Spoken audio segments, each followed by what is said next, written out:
The over 24 state association, SRFI is affiliated with World Squash Federation, Asian Squash Federation and Indian Olympic Association.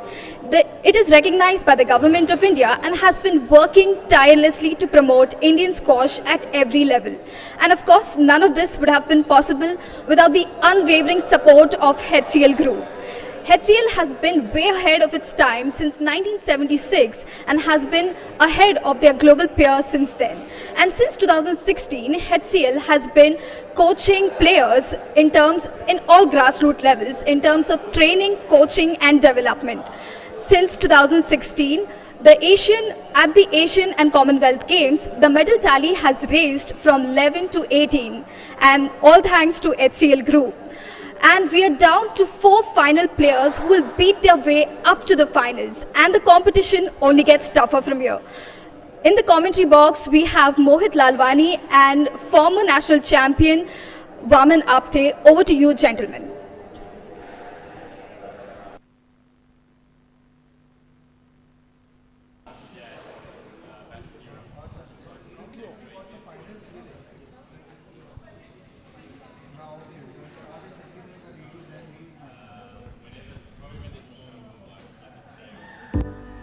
(1976). While in Silicon Valley, USA, a few companies were beginning to change the world, a group of entrepreneurs in India were laying the foundation in a garage startup for a global company. This was the birth of HCL. Today, HCL is a multi-vertical, socially conscious enterprise with a global presence across 6 continents. Powered by core values of courage, collaboration, care and curiosity, HCL transformed from a $500,000 company to multi-billion-dollar global enterprise in the last 4.5 decades. Today, the HCL Group comprises 3 businesses. HCL Technologies, a next-generation global technology company that helps enterprises reimagine their businesses for the digital age. HCL Infosystems, one of India's premier system integration and distribution company. And HCL Healthcare, one of India's largest corporate health solutions firms, providing end-to-end healthcare solutions. Beyond corporate excellence, HCL is also a socially conscious company. HCL Foundation, the CSR arm, envisions to create a source code for sustainable socio-economic development, both in rural and urban India. Since 1998, HCL has also been promoting Indian classical music and dance through HCL concerts, and in sports, HCL has been facilitating to nurture Indian sporting talent.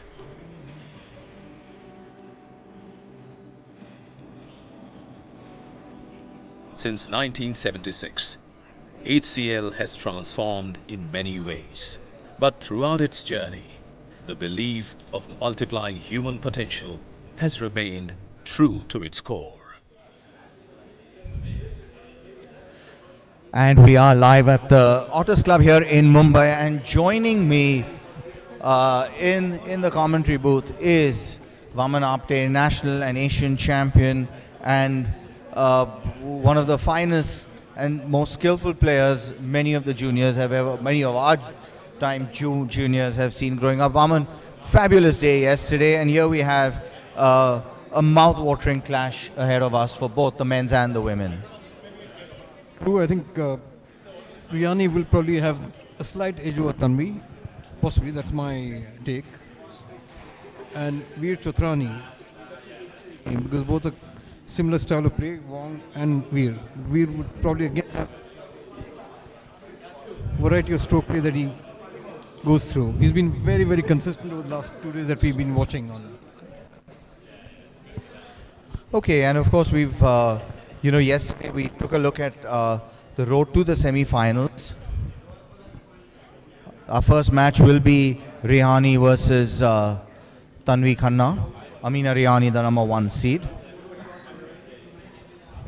Tanvi was a bit fortunate to get through yesterday. She was one game down with Akanksha Soundke before she had that injury.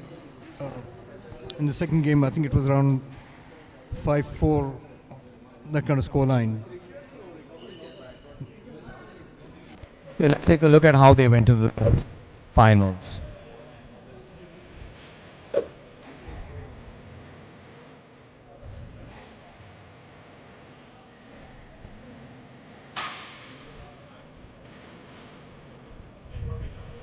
That was a pretty hard-fought match at first. Fung really put up a fantastic effort, put Riani under a lot of pressure. But finally, Riani was just too strong. A lot of pace in a game. And we'll take a look at some of her stats a little later before we begin her first game. And then, of course, this was the men's, and we have that coming up later. Veer was in great form yesterday. His racket skills, pulls out, especially the nicks that he plays both on the forehand and the backhand, especially in the front of the court. It's absolute dead rollers that he plays. And, in fairness to Tang, it was a bit difficult for him. He had 2 5-setters back to back, and it was always going to be a bit difficult for him. Yeah, in a sense, Veer has had a fairly easy run. Not dropped the game thus far. Let's see what's in store for us this evening with Wong. That was Tanvi and Akanksha, and again, Tanvi just couldn't find her line and length, Vaman, but not the way she wanted to win this match, but Akanksha suffering a really terrible injury. Yeah, apparently the reports are that she's had a ACL tear. She's obviously going to need surgery at some point in time. I think the medical team will decide as to when. This is what we are given to understand. She was needing it, I think, 5-4. The game that she suffered that injury, then she tried coming back. She tried one point, but the knees just buckled in. It was Wong winning his semi-final, and it was really odd this one, I thought, because Lam really played as if he was playing an ordinary social club game. He looks very relaxed, as though he's disinterested, but plays some reasonably good shots. Seems very casual on court, and Wong really made him work around the court. And these statistics that you're seeing are for Riani before. This was before this tournament.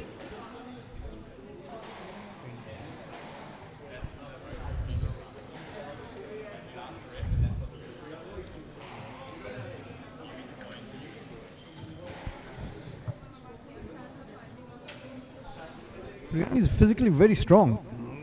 She's physically very, very strong, and in today's matchup with Tanvi, I think she'll probably have the edge on the physicality of it, on the way she sort of builds the ball. And at one time, Tanvi, before her injury, Vaman was 69 in the world, so that's quite remarkable. And depending on how well she can come out, how quickly she can get into a rhythm, this could be a good match, because she has the ability. We know that.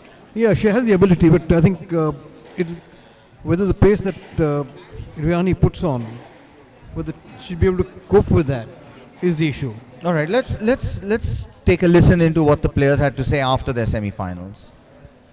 I'm really relieved, and I'm happy that I was aggressive and I was pushing so hard to win this match. Sometimes I'm not in the first game, I get really nervous, so that's why it's a bit intense the first game. But both of us really played really well. Okay, now let's just take a look at some of the shot mixes that we saw. Amina had a grueling 3-1 victory against Fung, spending 51 minutes in court and pretty long rallies at that. Average 9.4 shots per rally. Due to yesterday's unfortunate circumstances, Tanvi didn't get to spend enough time on court. The storyline is, will Tanvi break her will Tanvi's break keep her fresh for the finals, or will Riani's on-court battles be an advantage? I think Riani's had more court time compared to Tanvi. She's been stretched. 4 games with Fung. Earlier also, I think she played the other girl. I forget who she played in the previous round. And if you take a look at Amina's shot makes a lot of straight drives, dependent on her straight drives. 41% of them came from driving back down.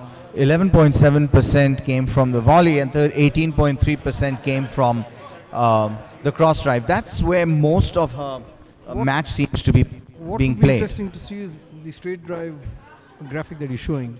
What percentage of it was really on the back? Really pelts.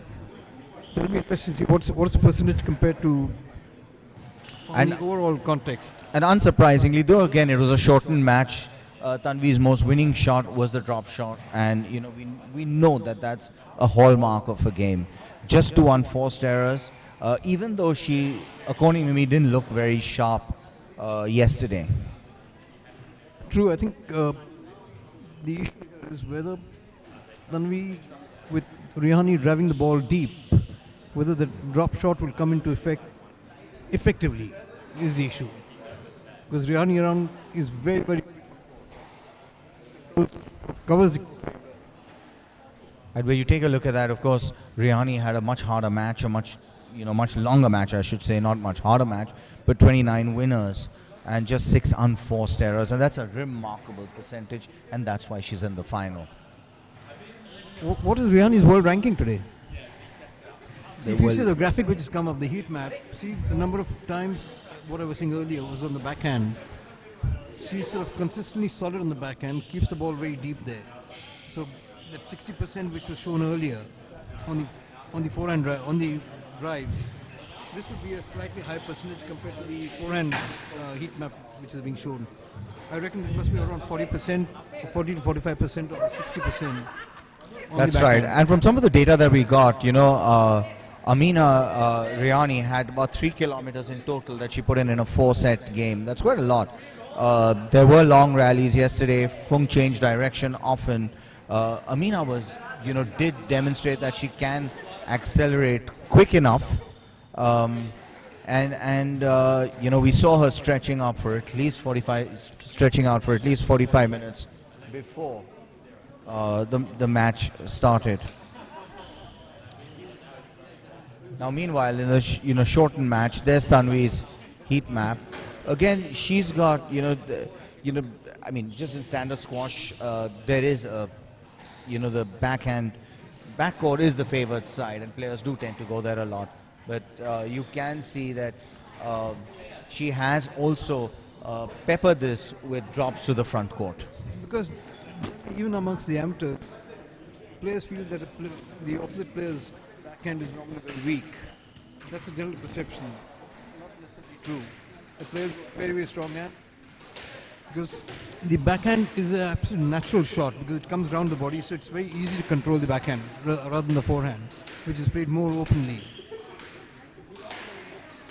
And talking about the way they were hitting, you take a look at this.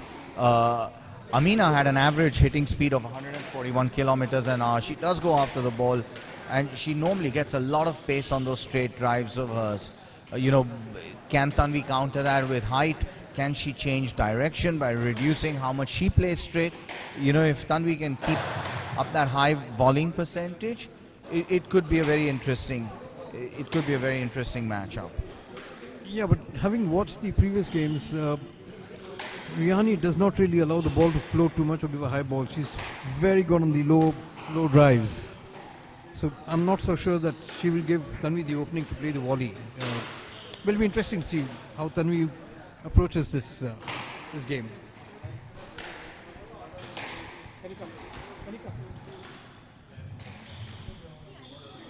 If you just take a look at, again the heat map on the ball,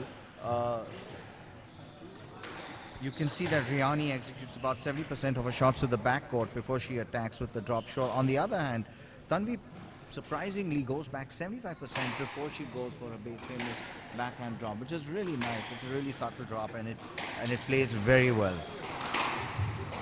What is the speed that Tanvi was hitting the ball? What are the stats on that? Well, the problem is with yesterday's game, we had such Yeah, it was little a very data short to game, go so it was very with. difficult to.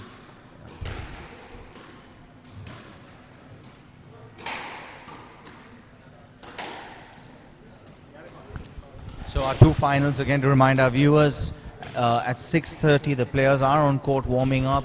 Amina El Rehani versus Tanvi Khanna, followed by Veer Chotrani. Both the number ones are in the final. That'll be at 7:15, and he will play Chihim Wong.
The players are about to get the court in another 20 seconds. Gaurpal Singh is the man in the hot seat, along with Hasrat.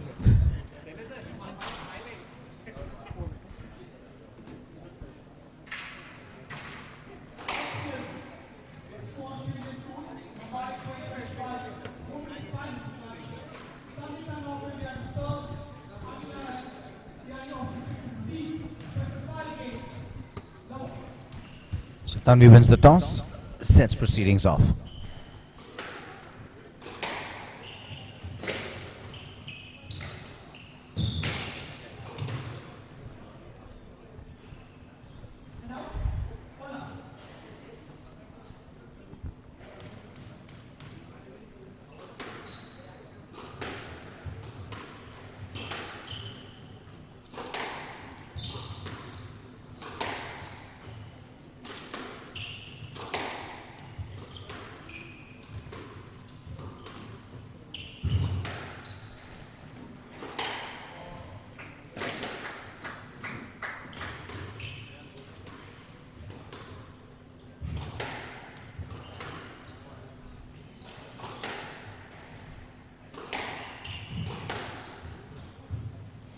Stroke to Tanvi.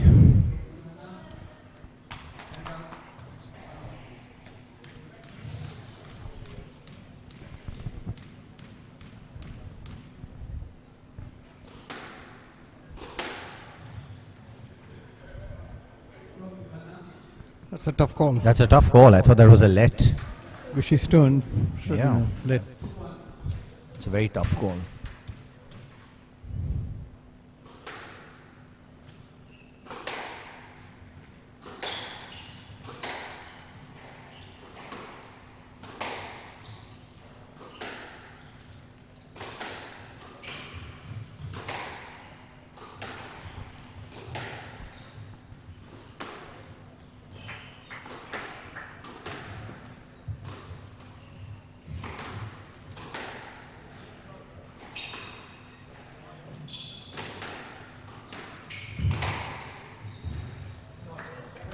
A nice cross-court deep drive by Riani. 2-all.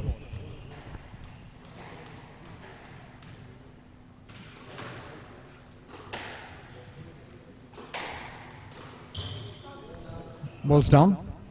3-2 to Riani.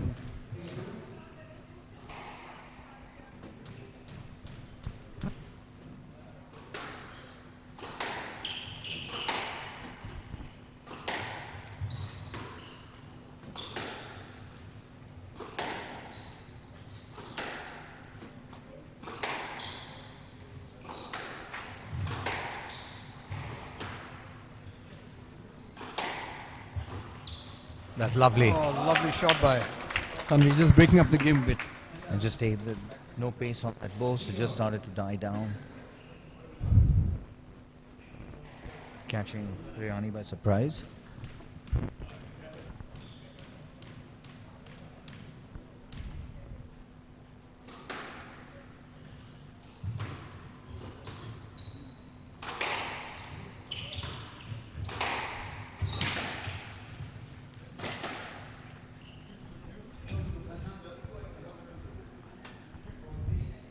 Another stroke.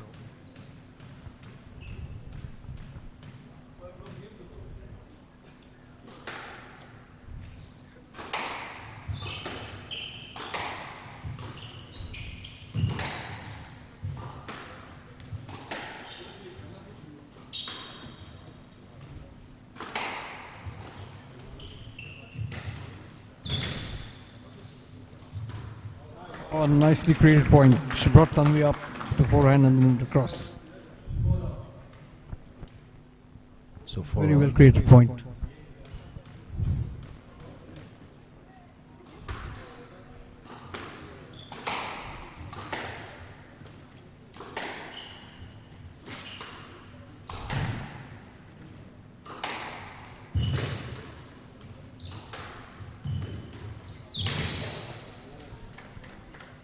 straight drop was the right shot there. But if you've noticed, Riani tends to go onto the backhand more often than not, which is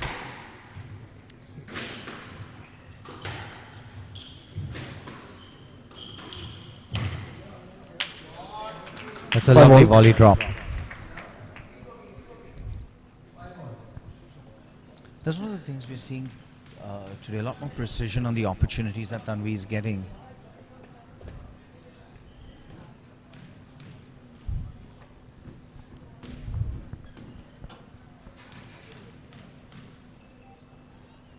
Complete packed house here at the Otters Club.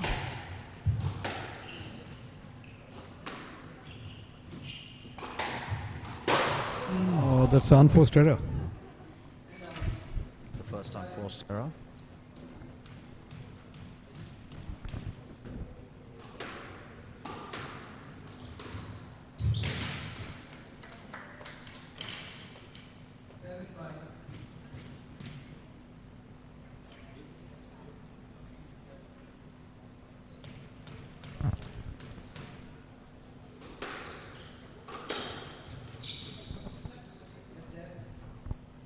Yes, let. It was more for safety.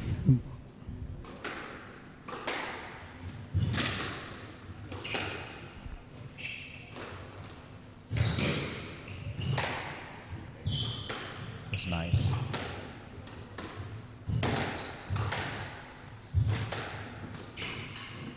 That's really lovely. A lot of control. Beautifully set up by the drive from the mid-court to the backhand corner.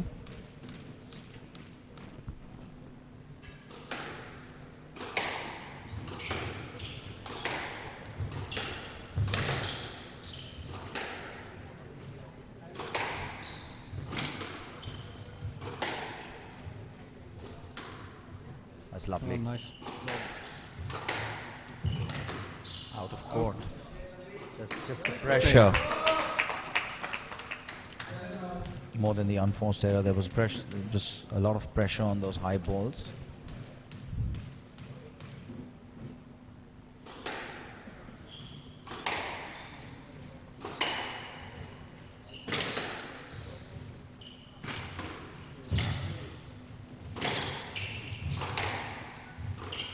Oh, that's bad. Oh, that's a bit unlucky on that. She created the opening. And anticipated the short drive as well, so she was in position for that. And she stuck to her strategy really well.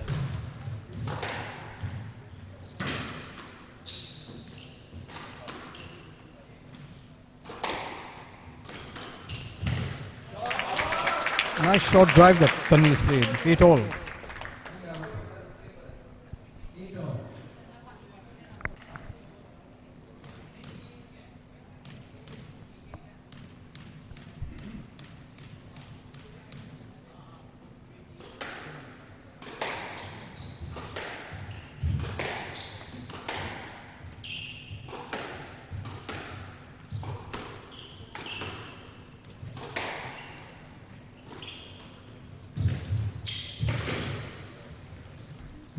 Lovely pickup by Tanvi.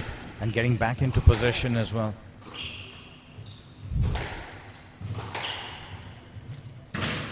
That's a good deep cross-court drive.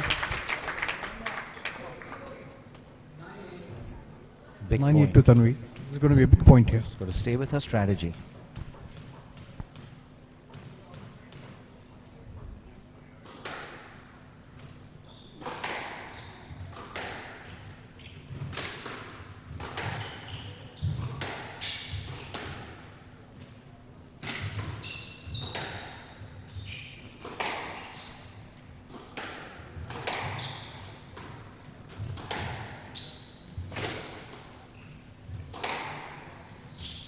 I thought it was a wasted shot.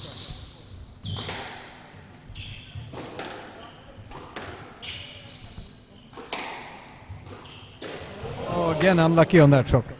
I think Tanvi is using that sidewall boast more to open up the court and making Rihani come up in front.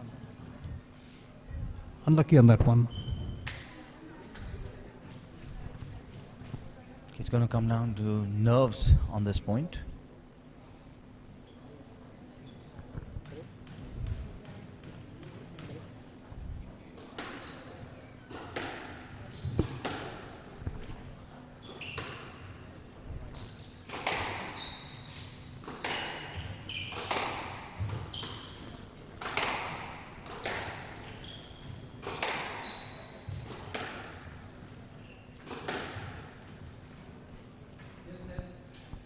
Good call by the referees.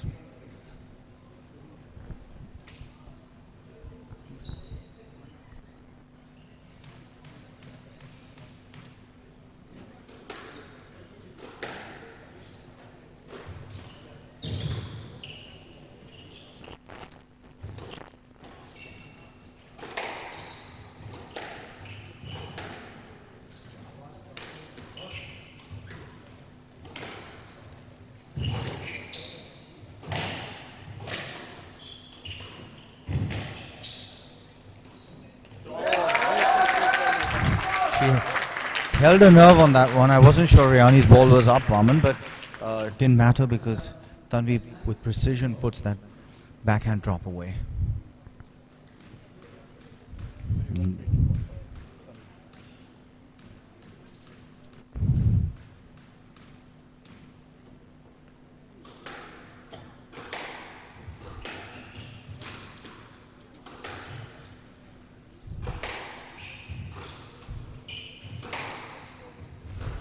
Shot.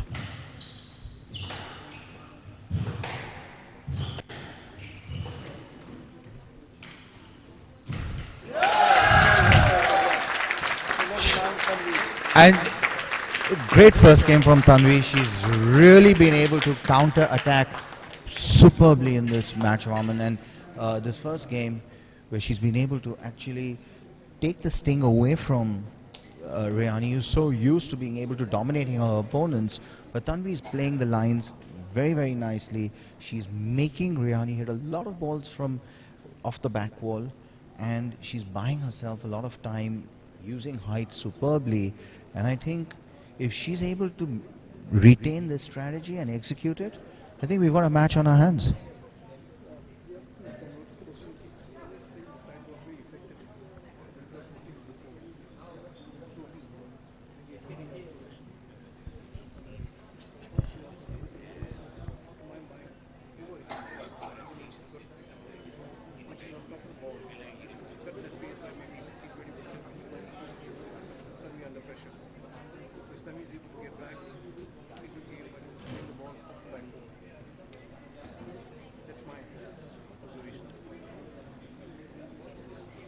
Couldn't couldn't have got any closer in the first game. 11-9 to Tanvi. It was just a ding-dong battle all the way through. No real dominant.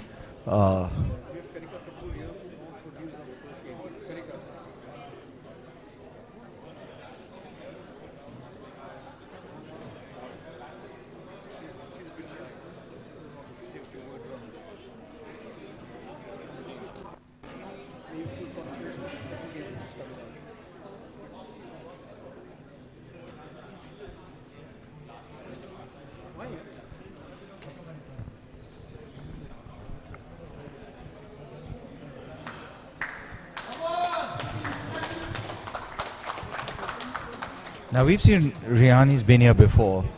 She knows how to come back. She knows how to fight. She's seen, and we've seen that she's mentally as tough as nails. So Tanvi really can't take her foot off the pedal by any means. She's got to come back and she's got to keep that pressure on Riani and make sure that Riani can't hurt her, which is what she's been doing.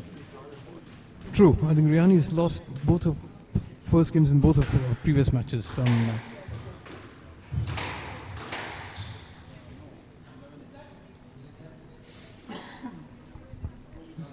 Let given. Let gets us back to square one in the second game. Oh, beautiful volley drop by Tanvi on the backhand.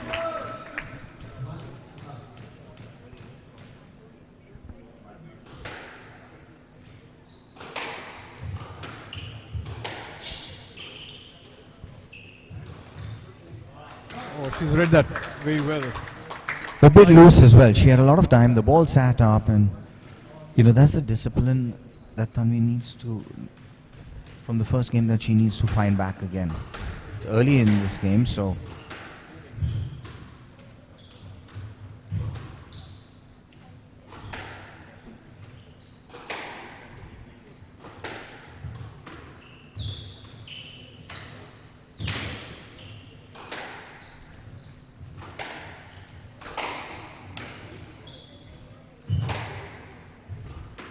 That's much better. Oh, she had an easy ball which Tanvi. Superbly set up. The pace. She took the pace off that looping backhand drive.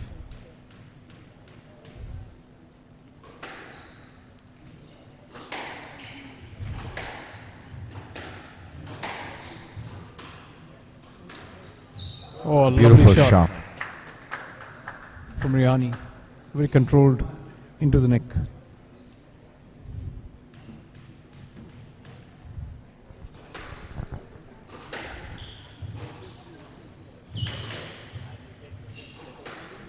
That's a weak return.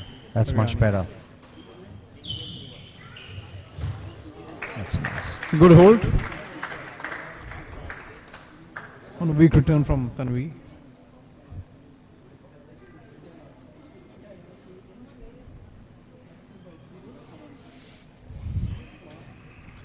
Toweling down, resetting.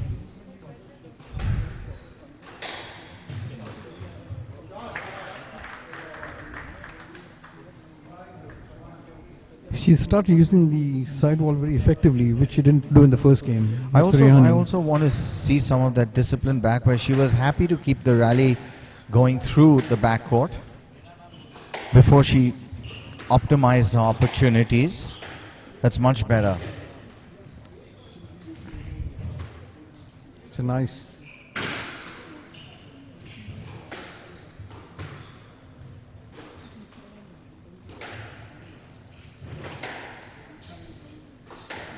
And Vaman, if you take a look, when Tanvi does that, you mentioned this earlier.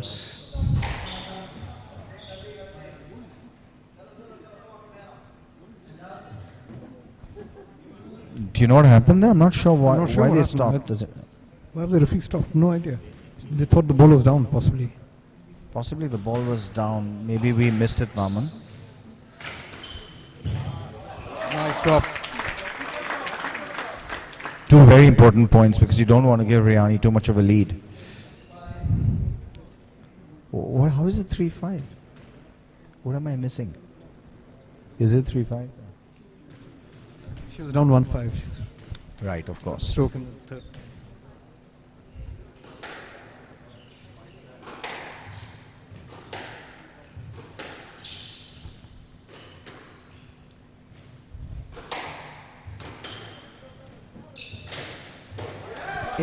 It's the lack of pace on that back drive that's causing Riani a lot of trouble, because she's being Yeah. forced to generate pace without having to use her opponent's pace on the ball. This unforced error takes Tanvi to 5 And yet all. again,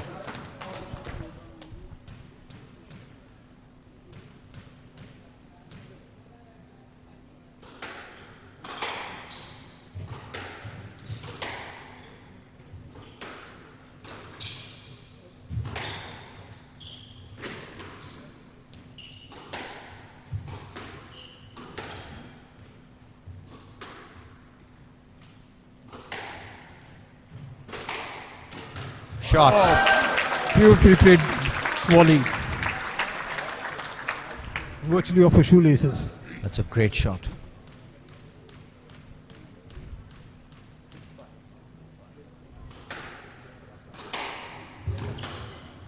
Stroke. That's a clear-cut stroke there. Ball coming back into Tanvi. The ball just seemed to follow Tanvi.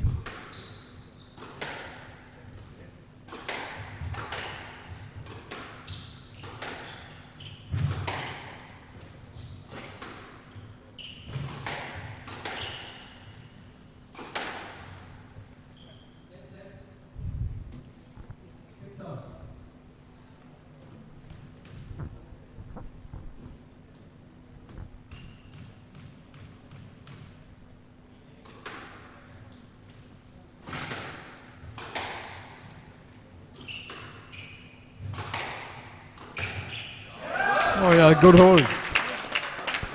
Riani thought she's going to go on a side wall. You made a really interesting observation that Riani was overhitting. I think she's overhitting because Tanvi is not giving her the pace to control her pace.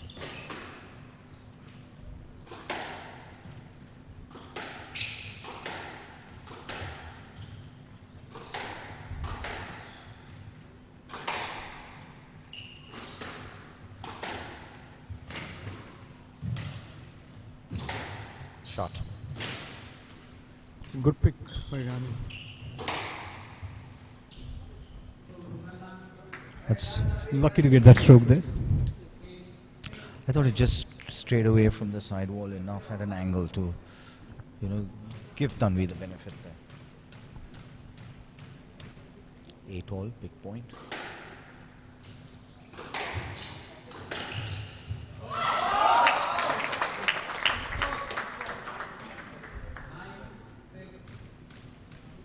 Nine six. Riani was 5-1 up. It's now 9-6 in Tanvi's favor. And Tanvi's just kind of brought the strategy back. Yeah.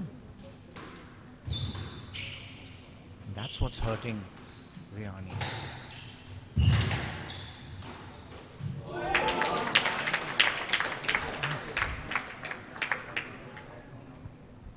The ball seems to have clipped in, but the referee is saying the ball was good. That sounded like it hit the It tin, sounded didn't it? as it hit the clip.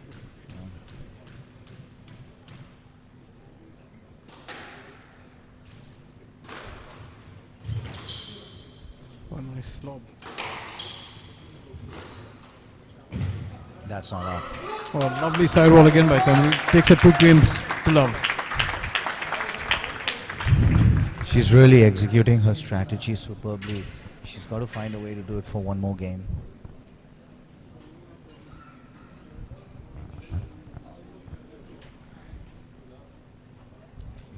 (11-9, 11-6).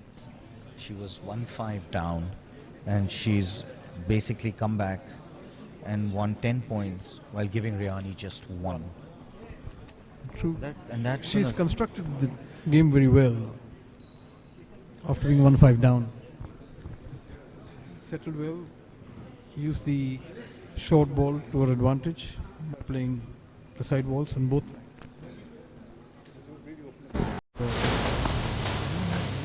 well, being a language is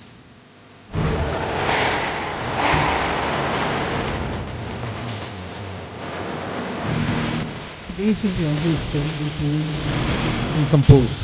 However, with 3 C's.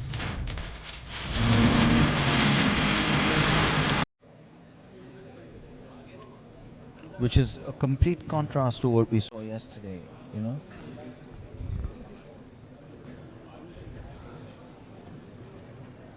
Can the number one seed make a comeback after being 2 games down? Well, he has Marwan Asal in her corner. Marwan has, I'm sure, learned much from Mustafa, and I'm sure he's had enough of time rubbing shoulders with James Willstrop as well. But he obviously doesn't have the experience, so it'll be interesting to know later on what he did say to her.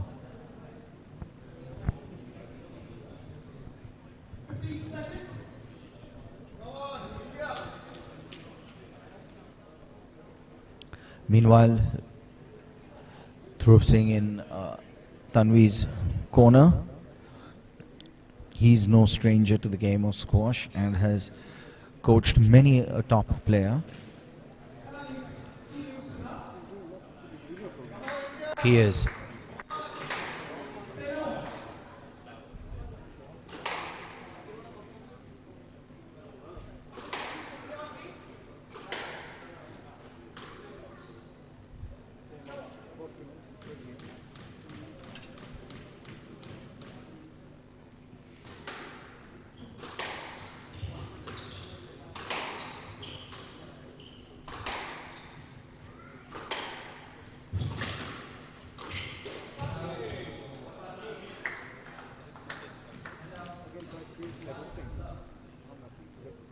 The tin. Shot.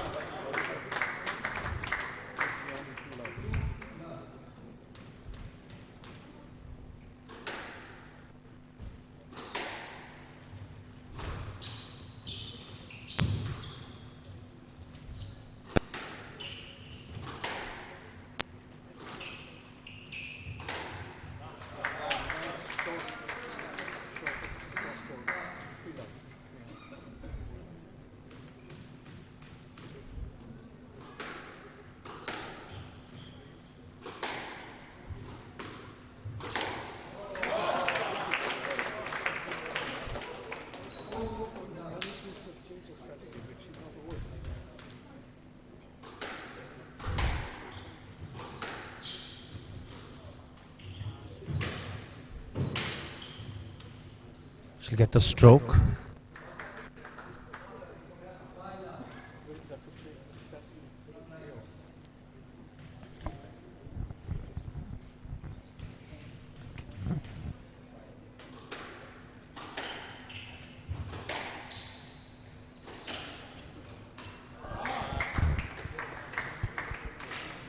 She's come out on fire in this game, Vaman.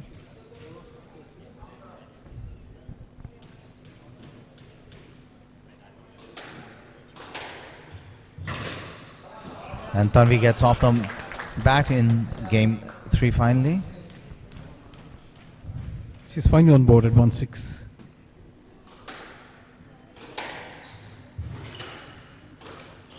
Oh, nicely. Very well. Tanvi's, The deceptive sidewall. Tanvi's drives are just slightly less accurate than they were in the previous 2 games, Vaman. And that's obviously giving Riani the opening she wants, and that's much better. So is that. Straying off the wall. I think Rihani's cut her pace a little more and going for a deeper ball.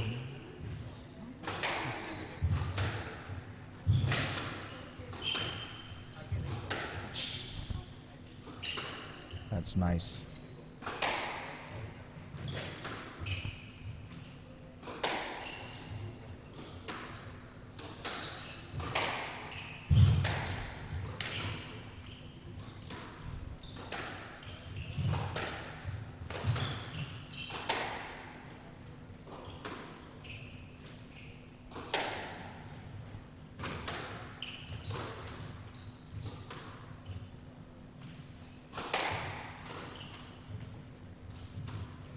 Oh, that was a very well constructed point by Rihani. Takes it to 7-1. 9-1, is it? So Riani looks to be running away with this, the third game.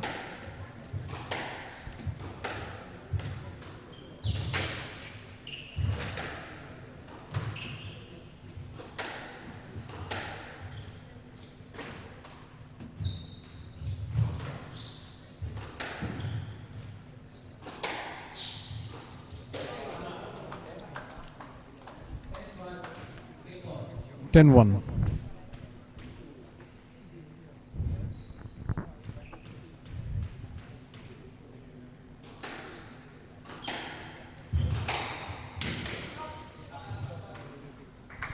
Ball called down, and with that we've got a match on our hands, Vaman. And suddenly momentum has shifted. Shifted a bit.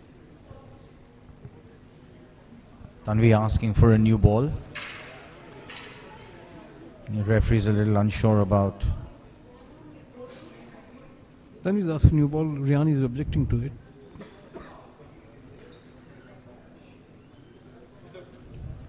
Not sure what the referees are doing.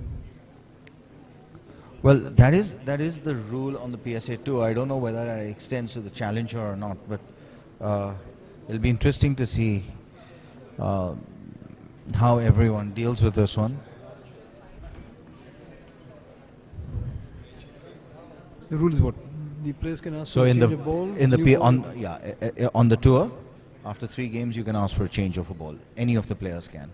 I don't know whether that rule applies to the challenger circuit as well, but it is allowed at the tour level. Okay, I don't know what the referees are deciding. Well, Rihani's objected, so they'll Yeah. need to be really clear about whether they allow it or not. They'll need to revert to the rules.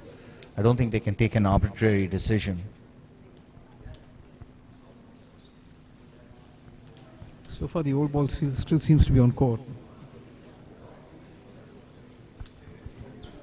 Maybe as a strategy, then we ask for a new ball because that would fly around a little more. Yeah, Which she might probably Give Tanvi a little more pace from Rihani's racket. and a little more time when Rihani goes to the front.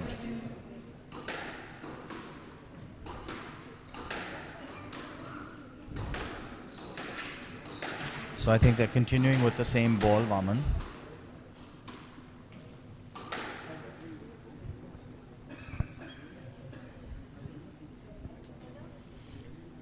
Well, let's see what's in store for us in the 4th game.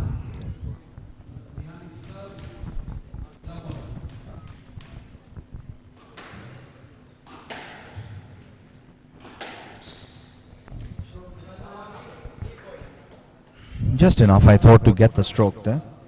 Yeah, the ball came off too Yeah. quickly off the front ball. That's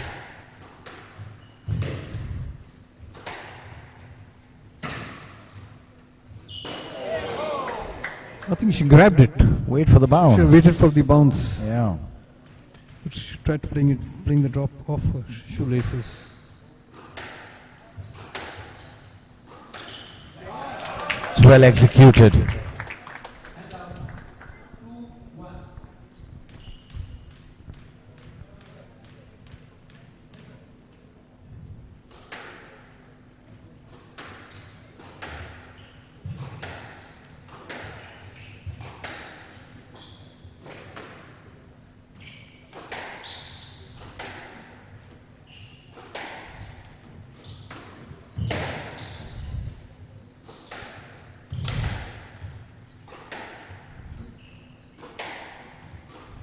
Shot.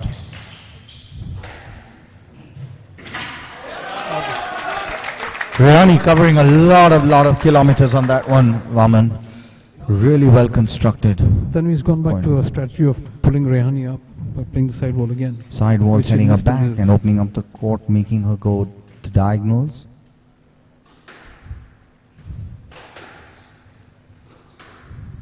Lovely lob. Oh, lovely drop by Rihani.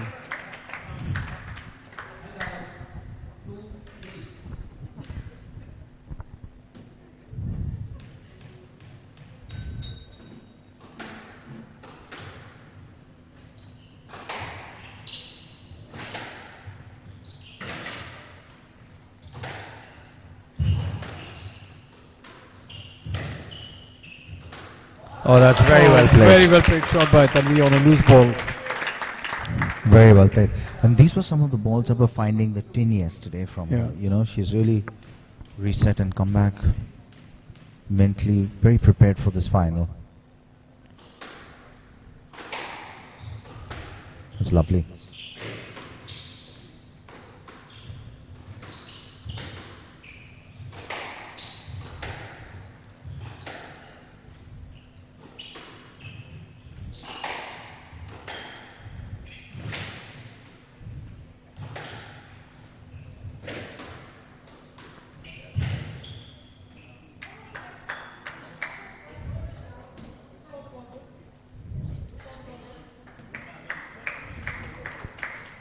Tanvi thought the ball was down. She should have played it though. And waited for the referee's call.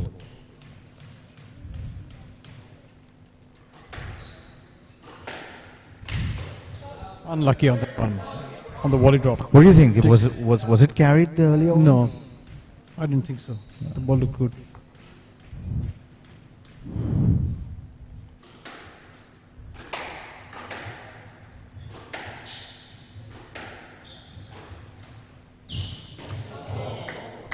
Half a step too slow on that one. Tanvi to play the counter drop. She's got to reset, I feel. Just be patient.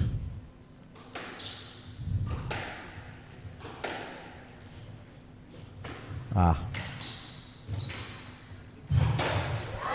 Again, she's grabbed it. Riani's grabbed that ball, hit the tin. She's just making Riani extend, you know, on that side up in the end. That's working for Tanvi right now.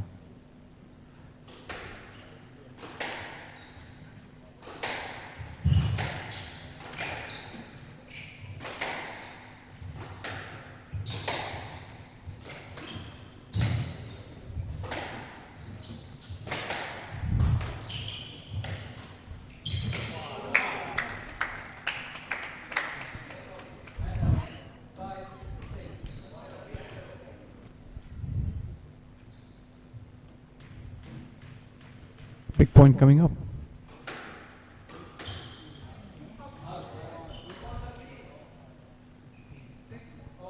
Really It's big parity point there now. at 6-all. Really big point coming up, Vaman.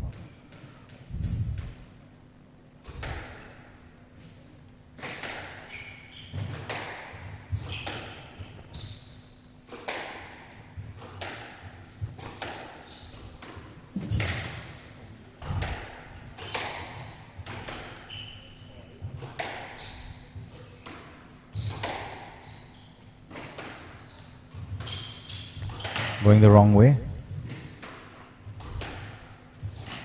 Good recovery from Riani on that one. Again, Tanvi's hit the sidewall, trying to create that opening. She had all the opportunities then. She played that point perfectly just until that final shot.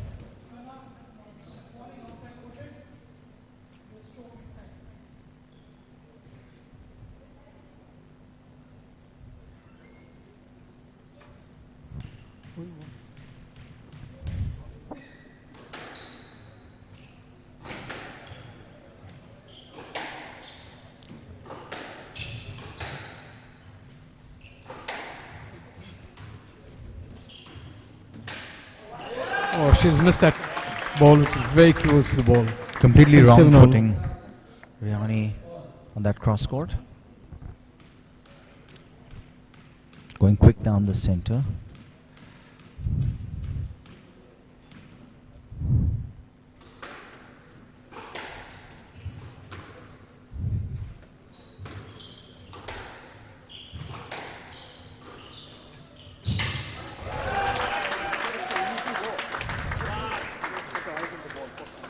And I think the you know, as the ball's slowing down and she's using the boast, the ball's not getting too much give, and it's a difficult shot.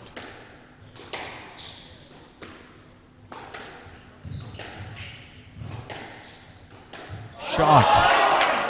We are expecting the boast on that occasion. Be mixing it up beautifully. 9-7.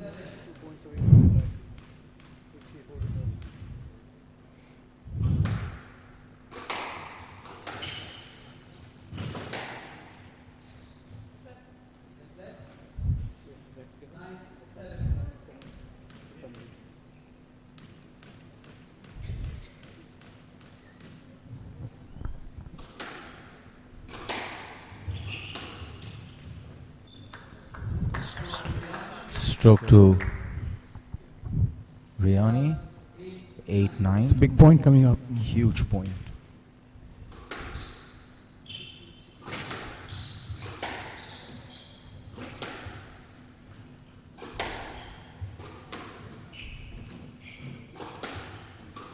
That's lovely.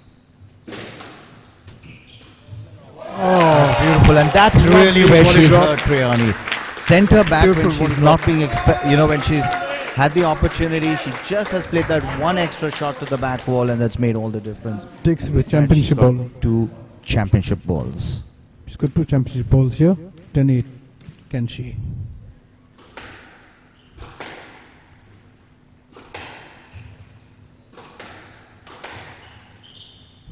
And she's done Oh, that. and she's done it. The Indian tricolor will be flying high. Much against the run of play. Tanvi Khanna has pulled it off with Rihan, the number 1 seed. Executed her strategy. Very well executed, to Pam. perfection.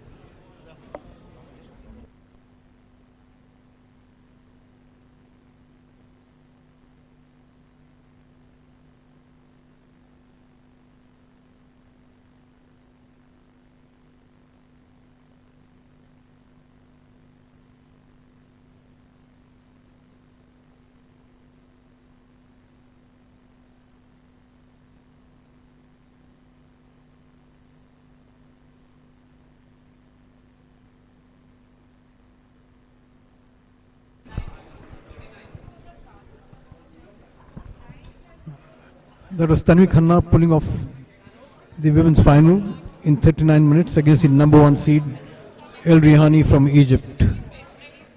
We now await the second match, which is going to be the men's final between Veer Chotrani and Wong from Hong Kong.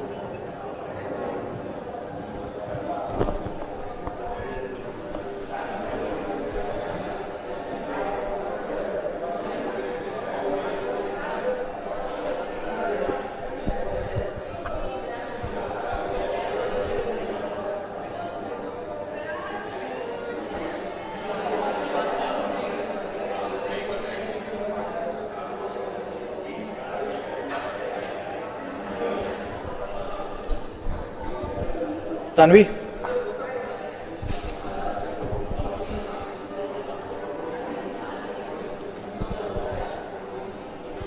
I've got my glasses up.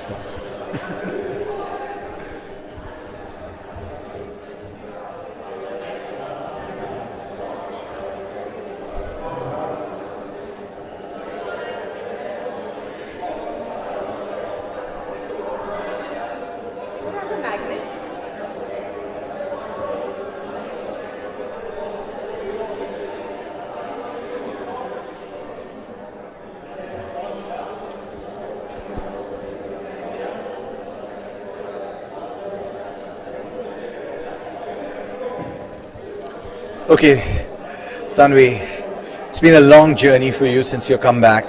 Tell us what this means to you. I mean, honestly, it's not sunk in as yet. I started playing professionally, like again after like a long 1-year break, which was I started again in October, and I've had like a series of like 15 tournaments where I've just been losing. And after every loss, like Dhruv, my coach, he'd like sit down with me and he'd be like, "Don't worry, this is just the start." And then after every tournament, we'd be like, "Okay, now back to the drawing board. This is what we need to work on." And it feels really surreal that I finally won like my first Challenger Tour event after being back. And I just want to thank him and especially this other gentleman called Lalit Verma. Both of them have just been like my biggest supporters, and this win is for them. Fantastic. I'm sure they're really happy about that. Let's talk about the game for a moment, right?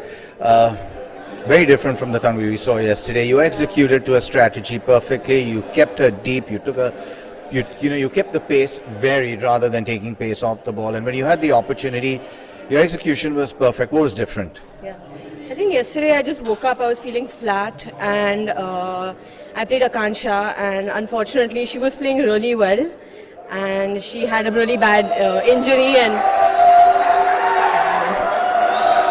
So she was one love up yesterday, and she was playing amazing, and I was just lucky yesterday that I got the win. But then today I decided that I need more aggression. I have to play to my strengths, what my strengths are.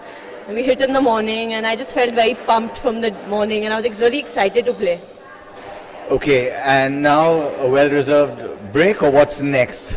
So there's so many events happening in India. I'm playing the next event in Bangalore in 10 days.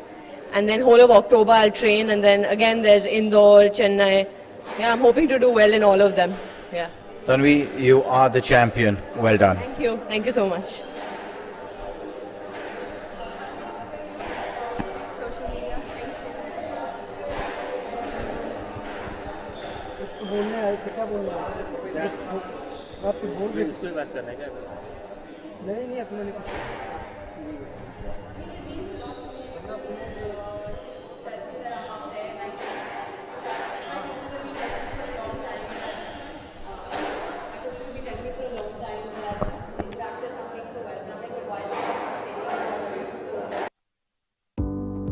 1976. While in Silicon Valley,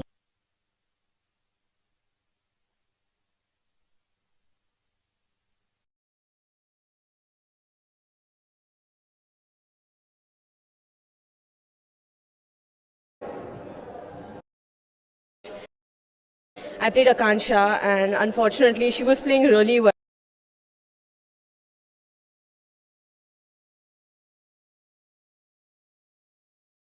Let's take a look at what we have for the men now. And you know, we've got Veer Chotrani, the number 1 seed here. You can see again there's a high element of straight drives, lot of drops. He does have the touch, Vaman. As I've always maintained, he's always had great hands, even as a junior. So if you take a look at if you take a look at some of the stats, both players have moved about 1.6 to 1.7 kilometers a match. So they have fresh legs, both of them. This is a clash of styles. There's no question about it. You're going to see, a lot more.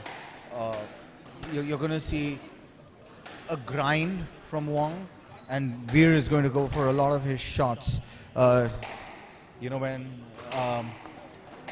Ali Farag saw Veer Chotrani play, he said he reminded him of Rami Ashur.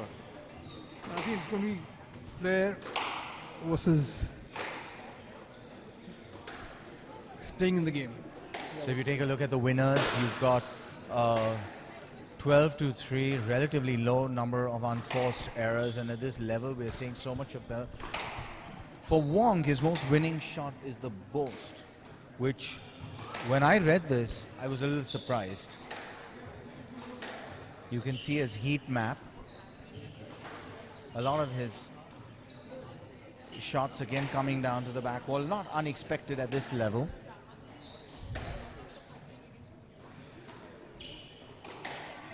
Veer, while a lot of his balls, if you see the high shots in the front corners, you can see a lot of drives and a lot of balls going down to the back court as well.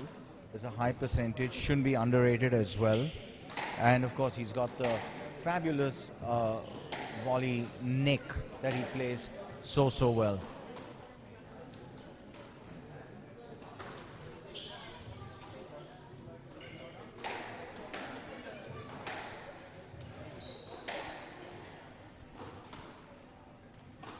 For this game, Rohit More as the referee, assisted by Anjali, who's marking the game.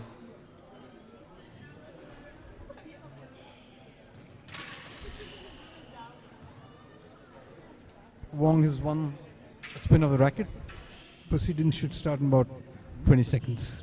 Again, you can see some of the data here that we were talking about. You can see the Veer's average speed going as high as 162 on that occasion.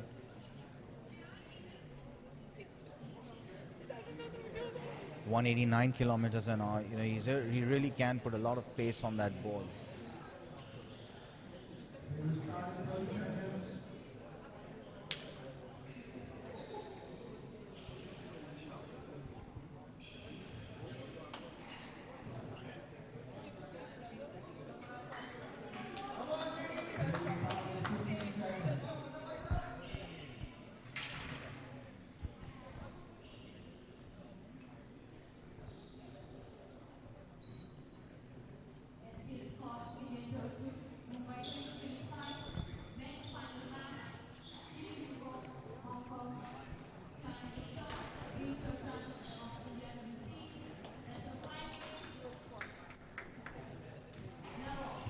Okay, here we go. Wong to serve.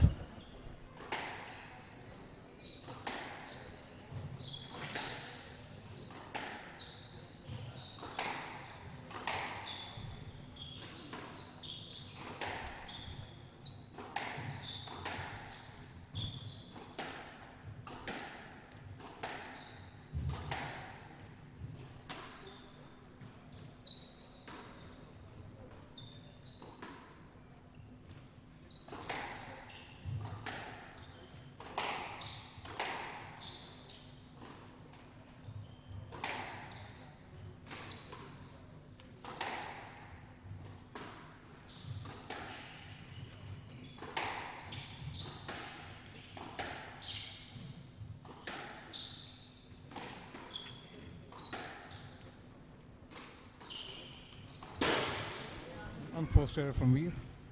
I think Wong will be expecting to go forward, you know, and he may take an aggressive position, at least a forward position on the tee. Certainly anticipating it.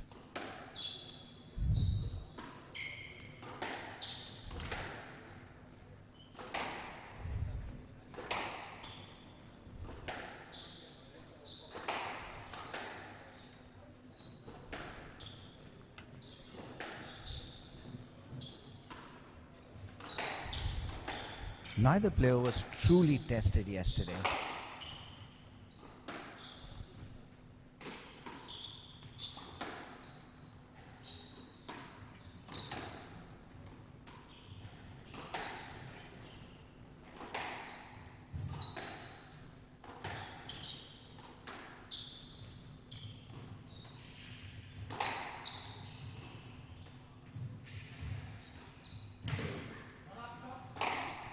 Nice drop from Veer. Lovely touch. That's what we've been seeing all through this tournament.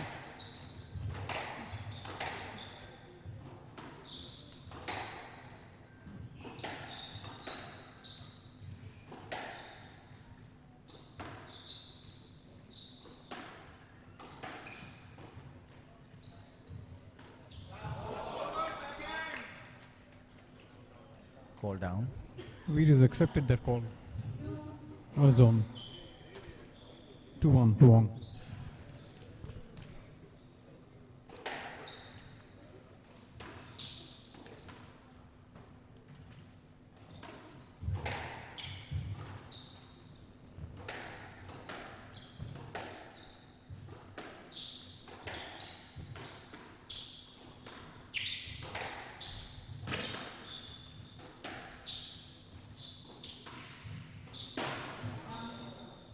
One unforced error from Veer.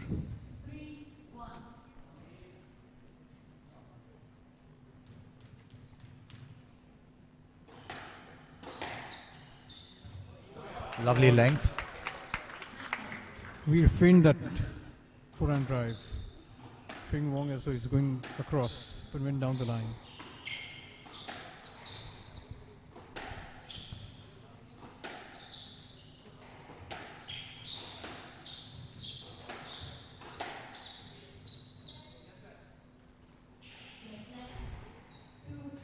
Yes, let.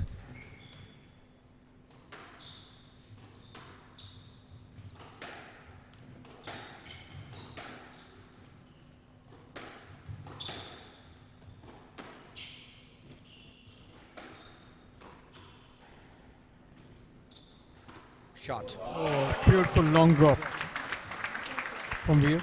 3-all.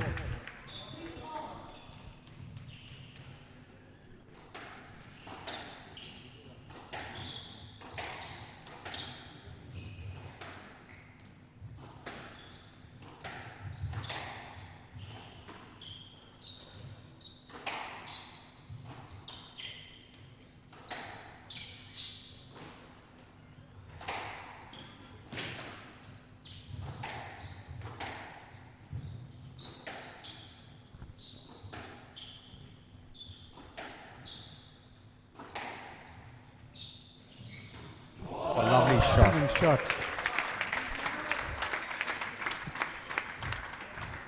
Veer seems to come back into zone now. It's really hard to 4-3. do anything against a shot like that because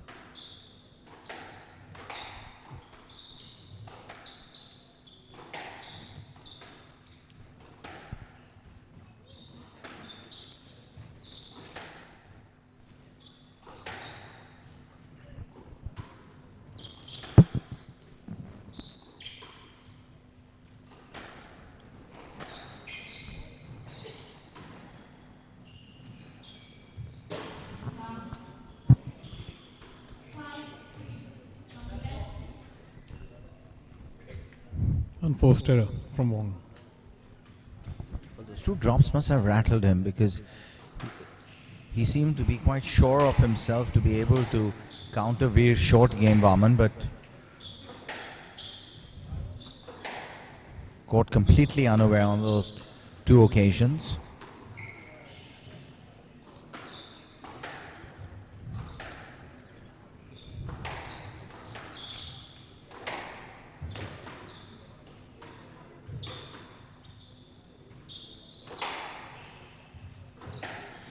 What did Wong just look at? That was Is there some interesting. sweat That on was the no, that was interesting. I think he was watching where Veer was. So you had the option of either going backhand cross court or down the line. That was my thinking.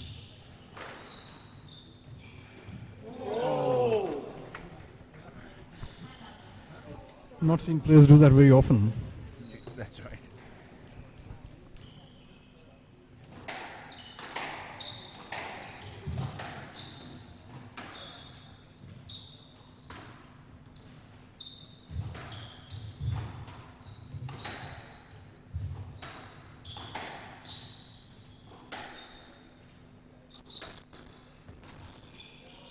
Very tight.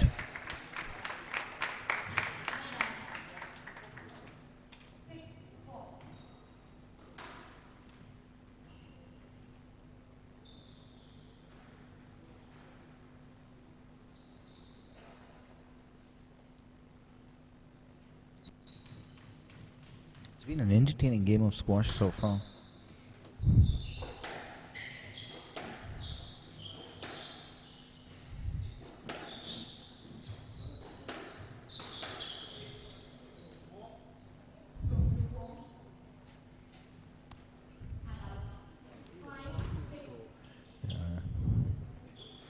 But just drifted out.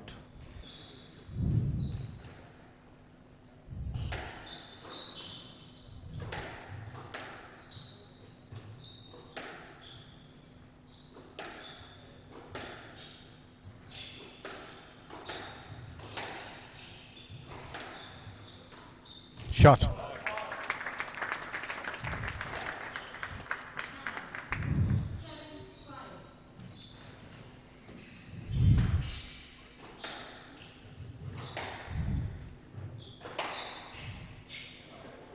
Lovely shot. Perfect. Perfect width, perfect length.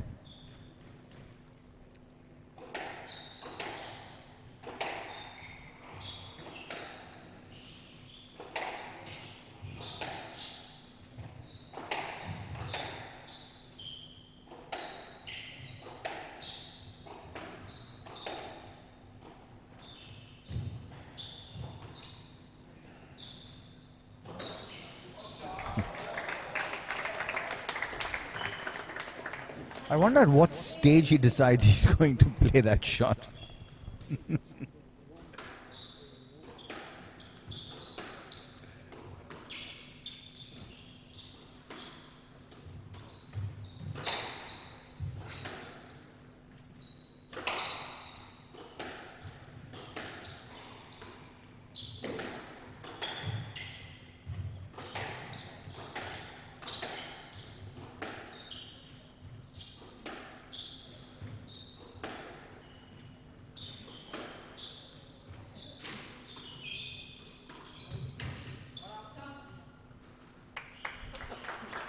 Wong calls his shot down.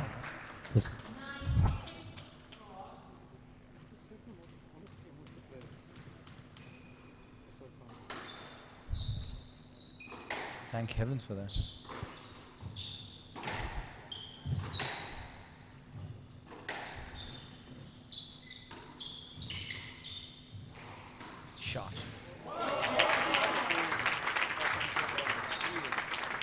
Gorgeous, gorgeous touch.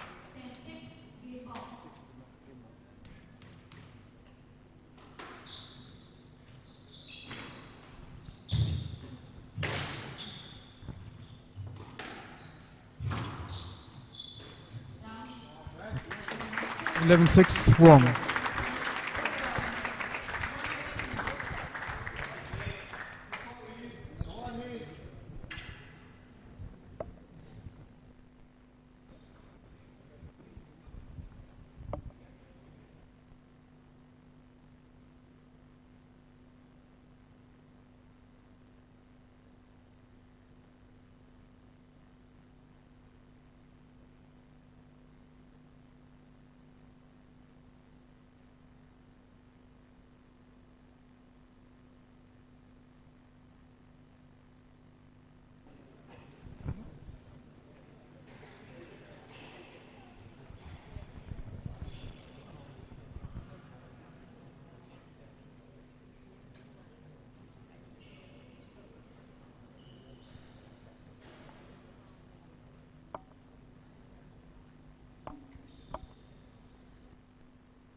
He's a really good player. I played him like 2 to 3 times and every time lost to him. So, but I'm not going to give up tomorrow, and I'm already feeling good for this tournament, and I'm going to give my best. As prepared yesterday, but after yesterday's match, my body felt, getting used to the game again. I've not played. It's my first event in 4 months, so it's good to get off the blocks yesterday, and my body was feeling really good today. My shots were going in, and yeah, I think it's credit to him because he had 2 hard matches the last 2 days, Both the so players it's back on always court. tough to like come back again. Second game But about he to fought commence. hard, and yeah, I think I just played really solid today, so I'm happy. Here we go.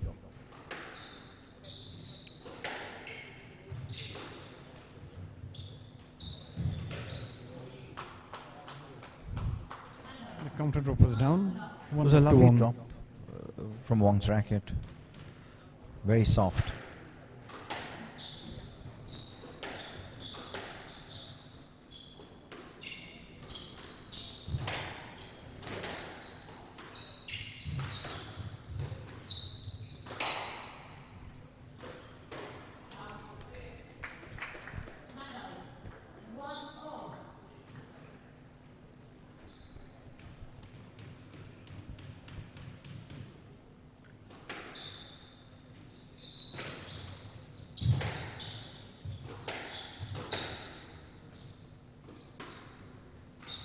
What a shot. Brilliant drop by Veer. Great hands. It's just beautiful the way he does that.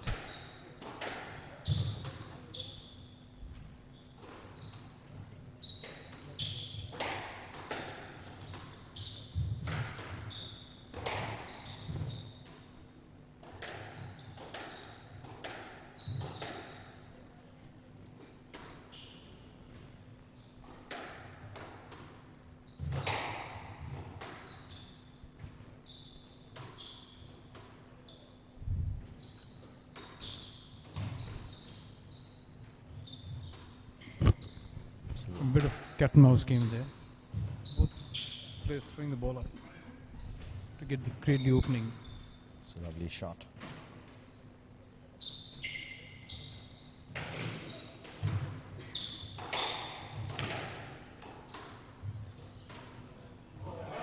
Very well created point. You need to do a bit more than that to get past Veer's racket. Just didn't have the elevation on it.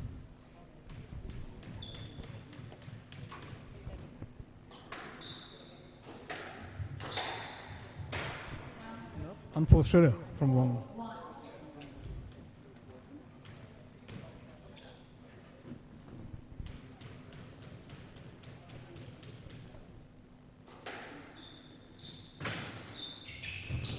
Oh, good hold. by Veer. Super deception.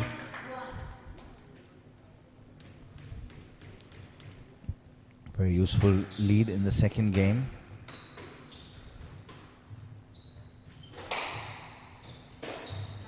And Wong still trying to figure out exactly what's going to work best. You know, he's played around with a few different strategic options, none working so far. Good shot. Good hold by Veer. And just running away with this game. just out of sorts. I think Veer's really been able to get into his head. Oh, that's Another beautiful shot by superb. Veer. Just clinical.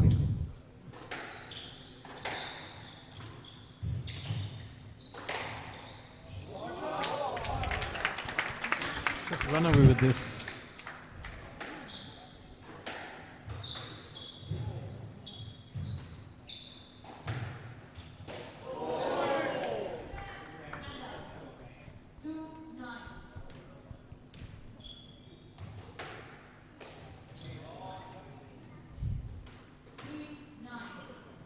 That's rare.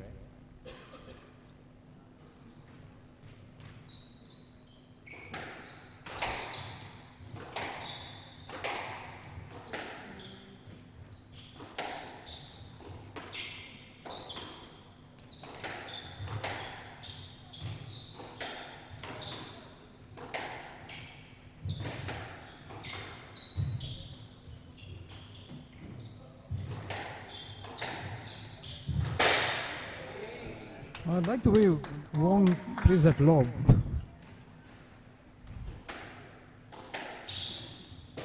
Now trying the top spin on the backhand. Has given Veer 5 game balls at 10-5.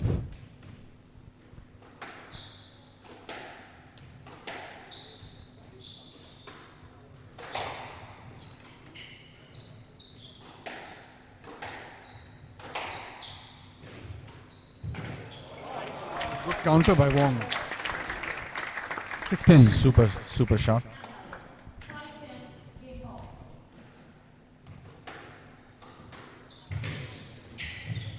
Oh, that's That's just absolute beautifully top controlled. quality pin. Just really Showed nice. Wong he was going to go across the ball very low for a lovely drop off the backhand. It's a very interesting game. We were running away with it initially. Wong trying to hang in there.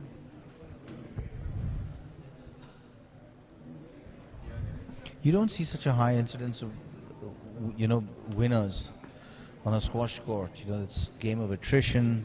You really grind. You have to grind things out, and it's really wonderful to watch Veer come and do that. It's almost like watching wooden racket squash again.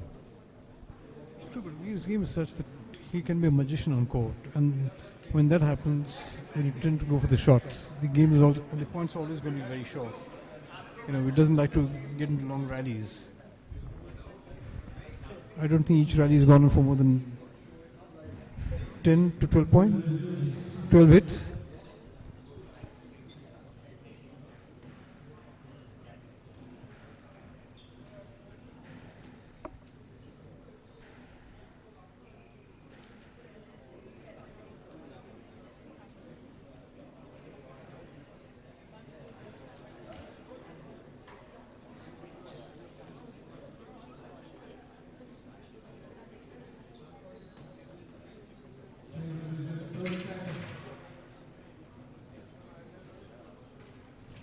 We were in control of the game at 2 games to love.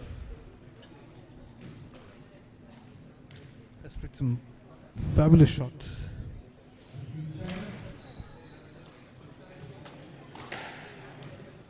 Game 3, Veer in control, 2-love up.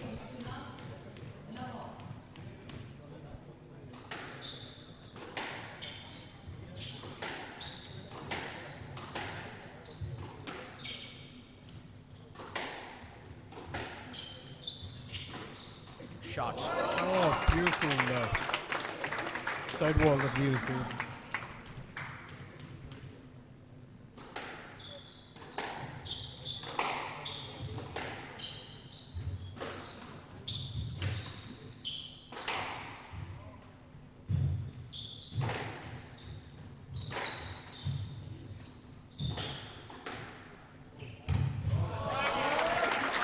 Wong reading Veer's sidewall shots very well as Veer scampering.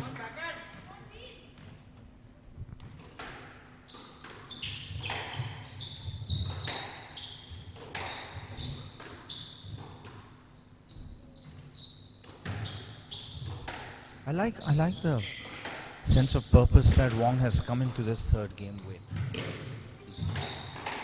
Oh, he's read that.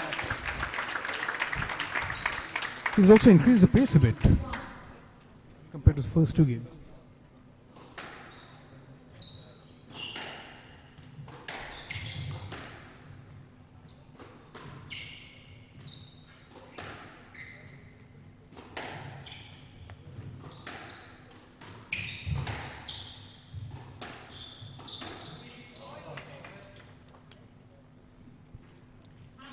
Lead denied.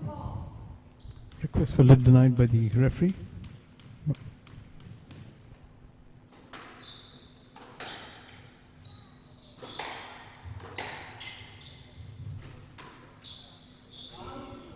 Just getting there a bit too late.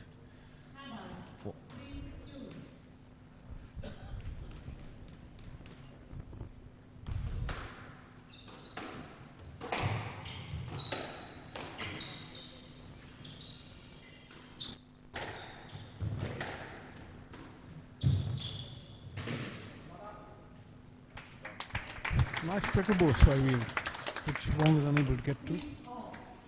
He's making Veer play those shots. And he's come back with really, as we were saying, Vaman, with a real sense of purpose in this game. Win or lose, he's not going to give it easily. He's not going to throw in the towel. It's 4-3. That's really wonderful to see.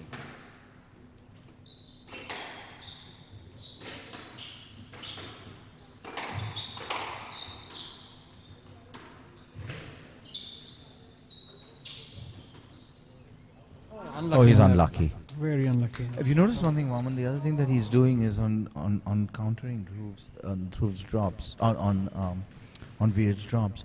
He's taking the inside line rather than going round. True. Ball's gone off the floor to the front wall.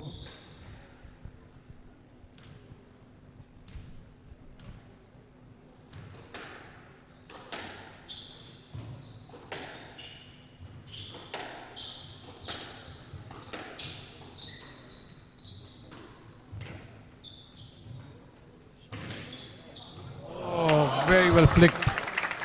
Lovely counter by Wong.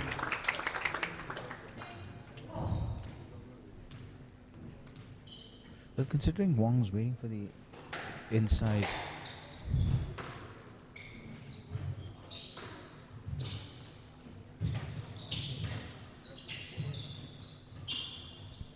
Nice ball.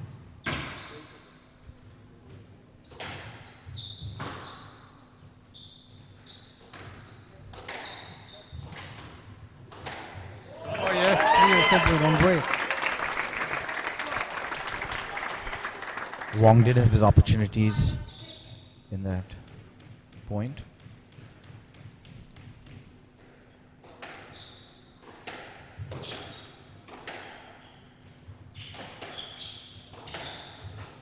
Shot. Lovely shot.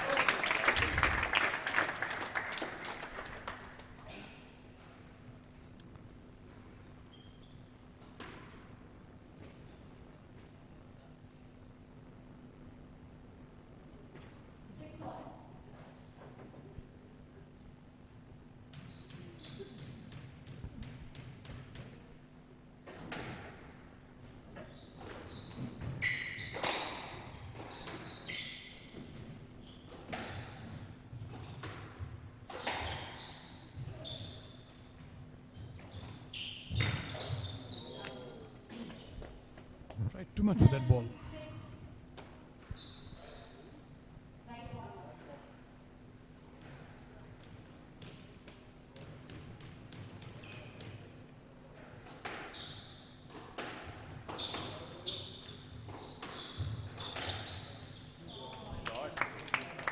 Wong's not read that. Hold. 8-6.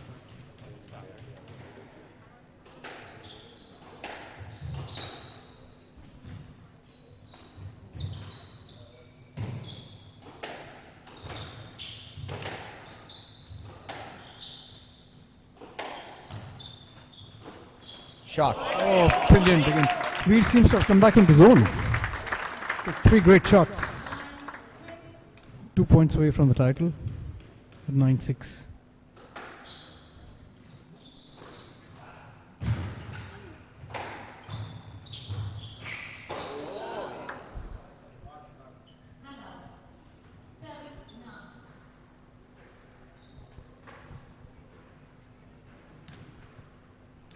Can Wong dig deep and find something here?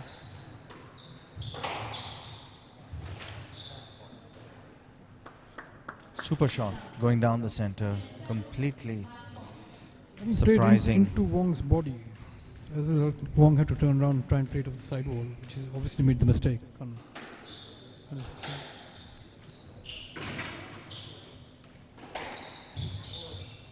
Oh, that was brilliant by Veer. 11-7. Championship to Dhruv. He's maintained his #1 ceiling for this tournament.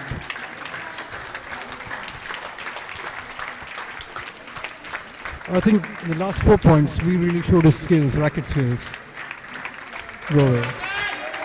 So, in this tournament, we've had 2 Indian winners. Which is wonderful to see. It's wonderful to see, that's right. And Vaman, I want to take this opportunity. Thank you for your time. It's been wonderful to have you with us. Thank you for having me over. Thoroughly enjoyed being on the mic. Hopefully and soon enough. And watching squash. Thank you very much.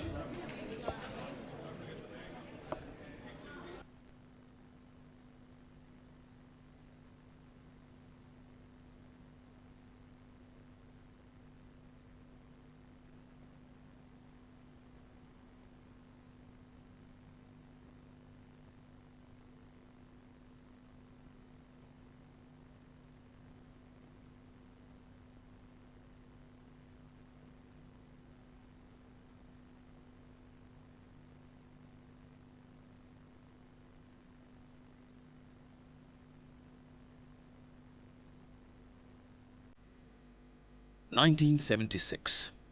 While in Silicon Valley, USA, a few companies were beginning to change the world, a group of entrepreneurs in India were laying the foundation in a garage startup for a global company. This was the birth of HCL. Today, HCL is a multi-vertical, socially conscious enterprise with a global presence across 6 continents. Powered by core values of courage, collaboration, care and curiosity, HCL transformed from a $500,000 company to multi-billion Ladies and gentlemen, we will begin the prize distribution ceremony in next 2 to 3 minutes. I request all of you to come towards the presentation stage. Congratulations. Let's start by what this means to you.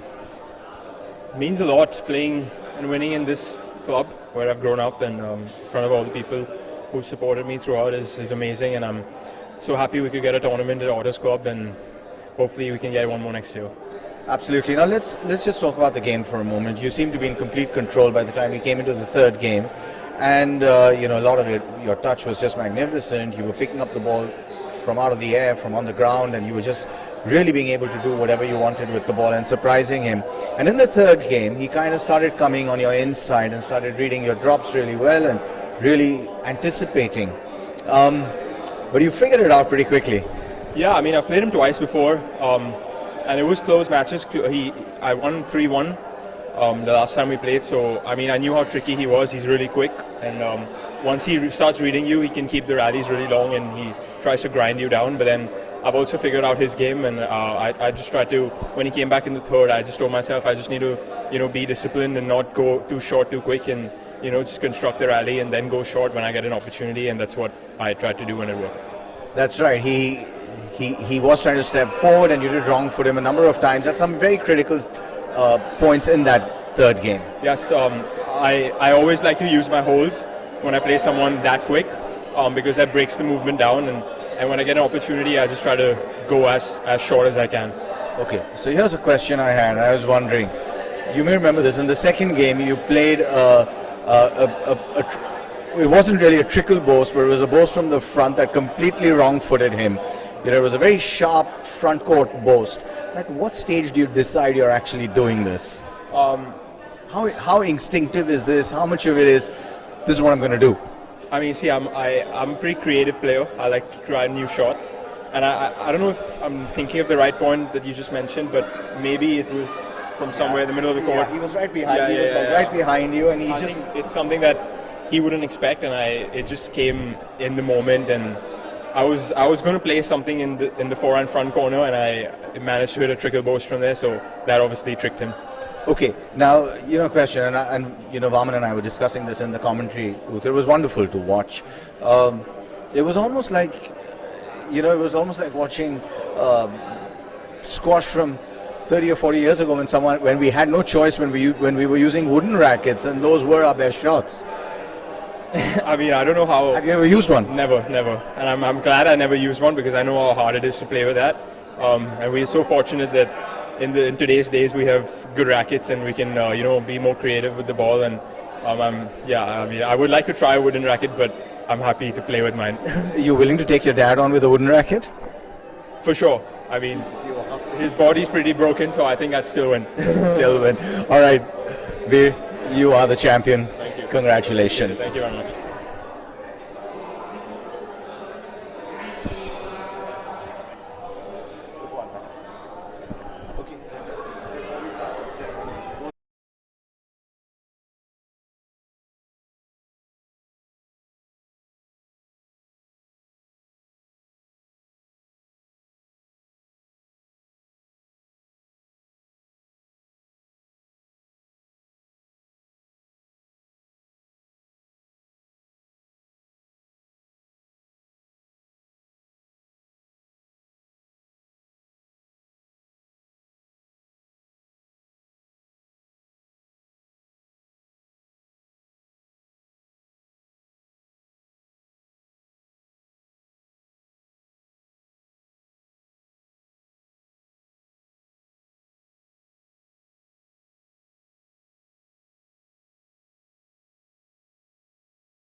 Good evening, ladies and gentlemen. We're now beginning the prize distribution ceremony for HCL Squash Tour.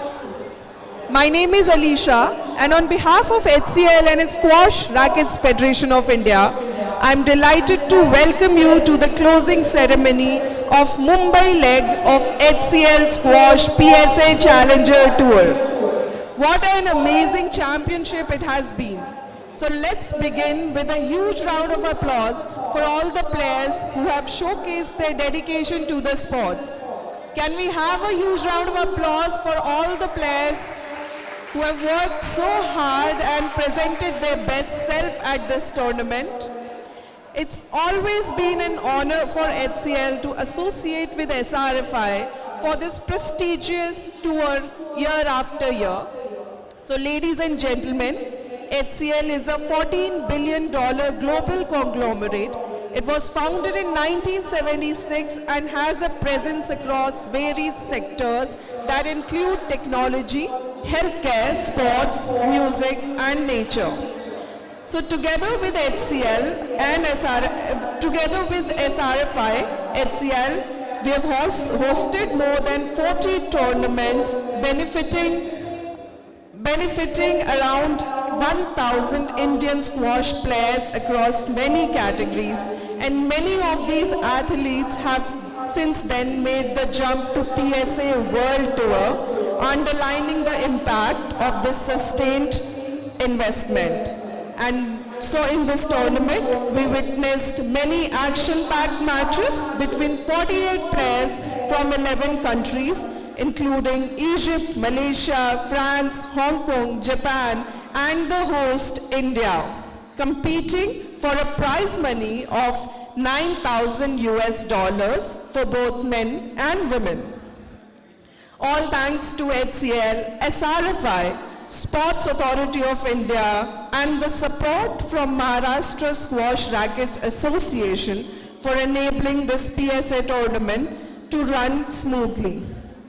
Our special thanks to Otters Club for being amazing host for our PSA tour.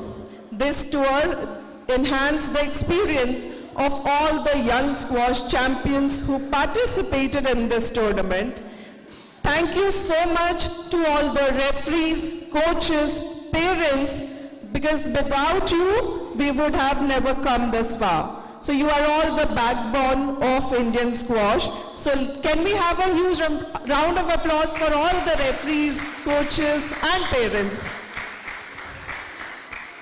Now, moving forward, I would like to invite all the dignitaries present here to give away the trophies to winners and our runner-ups. So we have with us Mr. Rajat Chandolia, Associate Vice President and Head of Brand and Strategy at HCL Group. Sir, I request you to please join us at the presentation stage. We also have with us Mr. Ayaz Kazi, President, Otters Club. Sir, kindly join me near the presentation stage.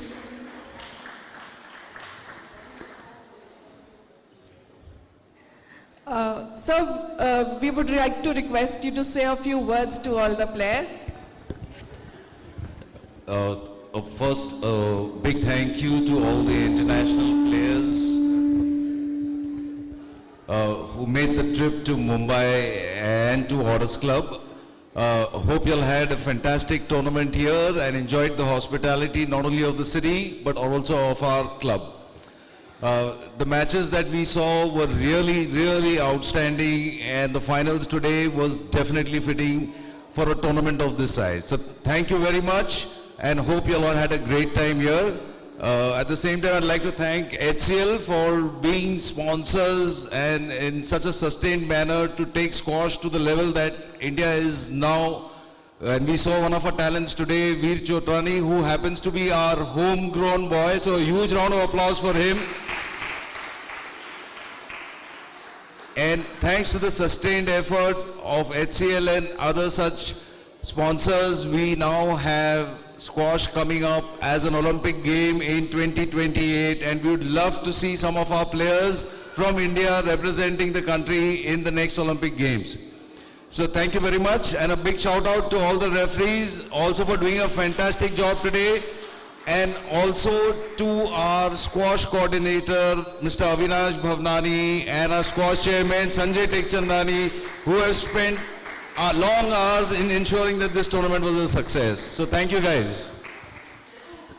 Thank you so much, sir. So now moving on to the prize distribution for HCL Squash PSA Challenger Tour Mumbai. Now first we go with women category. So the runner-up in the women category is Amina El Rihani from Egypt. Let's have a huge round of applause for Amina, ladies and gentlemen. I request, sir, please bring the trophy. Yeah, sir. Yeah.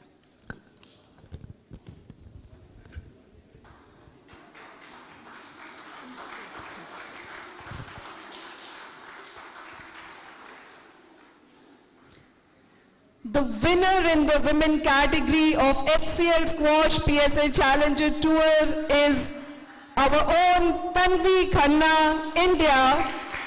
She won with a spectacular score of 11-9, 11-6, 1-11 and 11-8.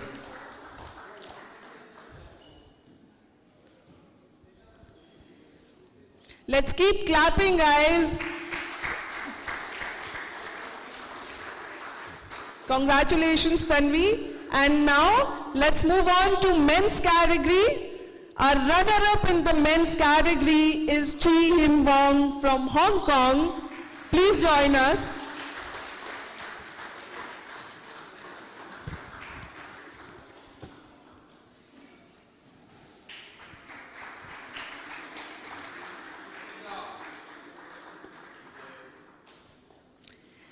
Now, the winner in the men's category of HCL Squash PSA Challenger Tour, Veer Chotrani, India.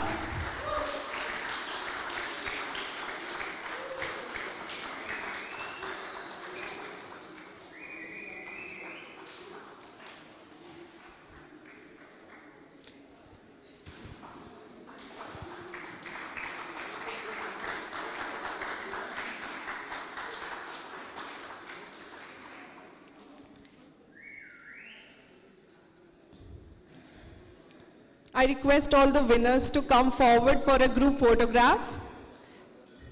Please come forward for the group photograph.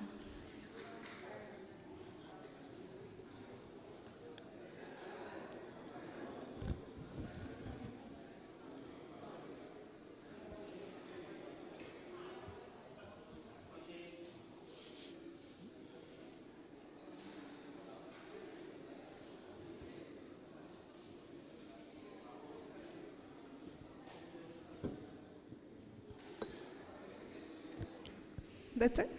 Thank you so much. Congratulations to all of you once again. This brings us to the end of our Mumbai leg. And now we are again few more steps actually ahead in the squash game with the end of this tournament. Thank you for joining us today, sir. On behalf of HCL and SRFI, I would like to express my heartiest gratitude to all our partners who came together to make this tournament a success. The Maharashtra Squash Rackets Association, Otters Club, Dunlop, and all the people who are behind this game. So thank you so much once again. And I thank all the players. I would like to thank all the referees, coaches once again. And looking forward to see all of you in our next tournaments. Ladies and gentlemen, have a good day. Thank you so much.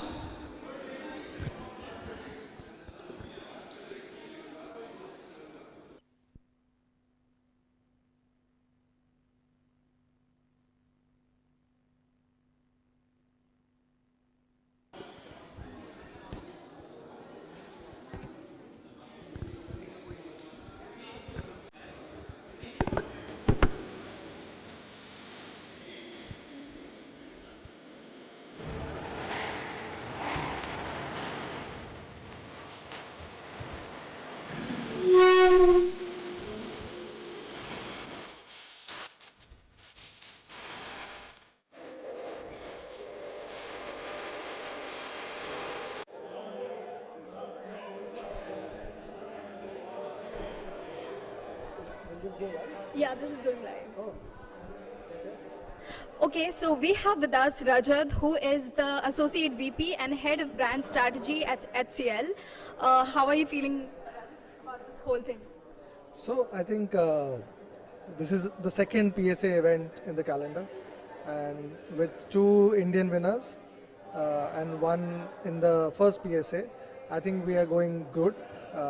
That's the intention. Indian players should get the opportunity to play PSA events in India and of course win it and get some rating points. So I think our objective is getting fulfilled, so I'm pretty happy. And the way the players are also playing, both Tanvi and Veer, I think it's fabulous to see the talent, Indian talents growing. So. Also, what is their personal passion, being the head of the whole SRFI and HCL thing, and being the face of the whole thing, and what drives you to Indian squash? So, see, I'm not the face of sport or squash, right? So it's the players. So what we're doing, the passion is supporting the players. That's what Indian sports lack as of now. in any sport that you look, right, as in cricket, of course, players get a lot of support, but it's something that started 30 years back. The other sports, they're still catching up, uh, and that is the passion is something which is, I think I have played a lot of sports, not professionally, but as a hobby, as an amateur. Uh, the management at HCL, they are personally invested in sports. They have a passion towards it. So I think all in all, it's a win-win. Trustees, the management, the team, everyone is keen. So I think that's the passion. The single most objective is to help multiply the potential of Indian athletes and Indian sports that we support. Since 2014 to 2023, the medal tally has come to 4 to 20 and to 18 actually. What is your view on this? Because Indian squash is growing, and you can see at the PSA event, 2 Indians have won already. What do you feel about it? No, I think that so. It's a long-term investment, right? We started the journey with squash in 2016. SRFI was already doing a great job. They needed some support. They needed a corporate push. And like I said, there was passion which was there in HCL also to support some sports. So we tied up with SRFI in 2016, and then we introduced the squash program in 2019. It has been 5 or 6 years now. And I think we are in for the long haul. Any sport will only develop, like you're saying, the medal tally is growing. It's only because there is a concentrated effort from the federation, from a corporate like us. Of course, the ministry is increasing budget every year. They have been supporting prize monies, which have never been heard of. So I think all in all, a good collaborative approach, a systematic approach, has helped the medal tally as well. Also, what's a behind the scenes story, one story that has inspired you, maybe a player or a tournament or anything in general, that you felt like, oh, you've done a great job because, you've been like a part of the whole thing? I think there's so many stories. Like I said, if you look Any at specific, your favorite story? specific, see, I think there have been a lot of comebacks. There have been people who have gone abroad to do, of course, to graduate from international universities, but they have come back for the passion of the sport for India. So I think, for example, Vela, is his comeback.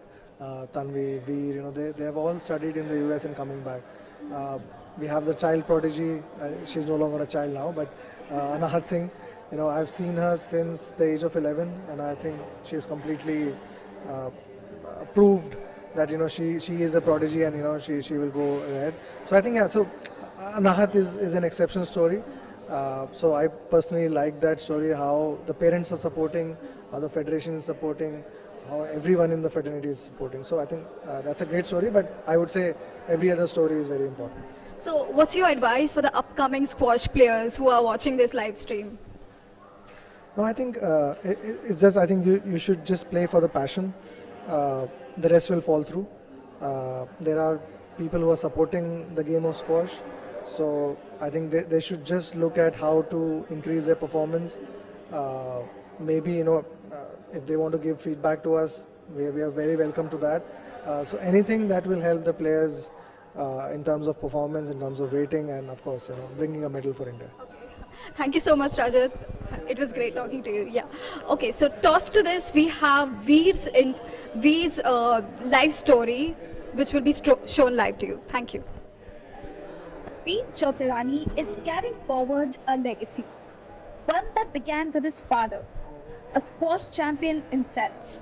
Introduced to the sport at an early age, squash for Veer wasn't just a game, it was a family tradition.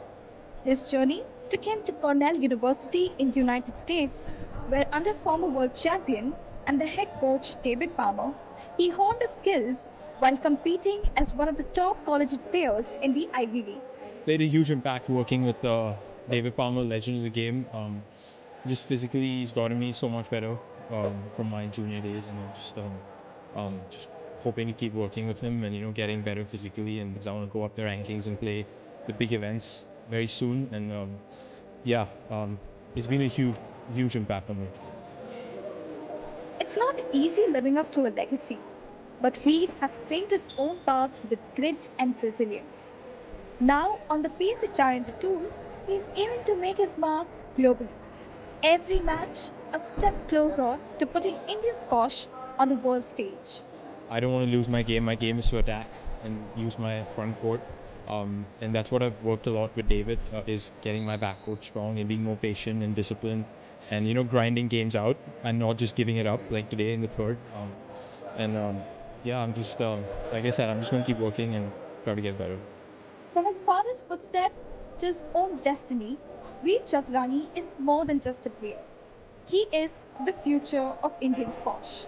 I started playing squash just watching him, and I used to be in this club when I was 3, 4, and he used to play, and then once he was done, I used to take his racket and go on the court and just hit a few balls. And yeah, he's been there throughout. Even when I'm playing abroad, he's up at 3, 4 in the morning watching my matches and giving me advice. And I'm really happy that I have him in my corner, and he was here today as well. So yeah, a huge impact as well.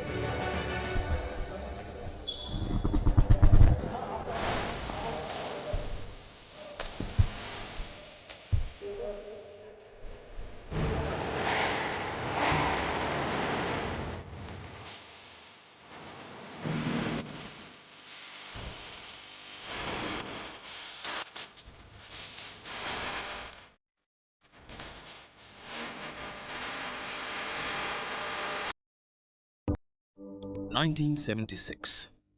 While in Silicon Valley, USA, a few companies were beginning to change the world.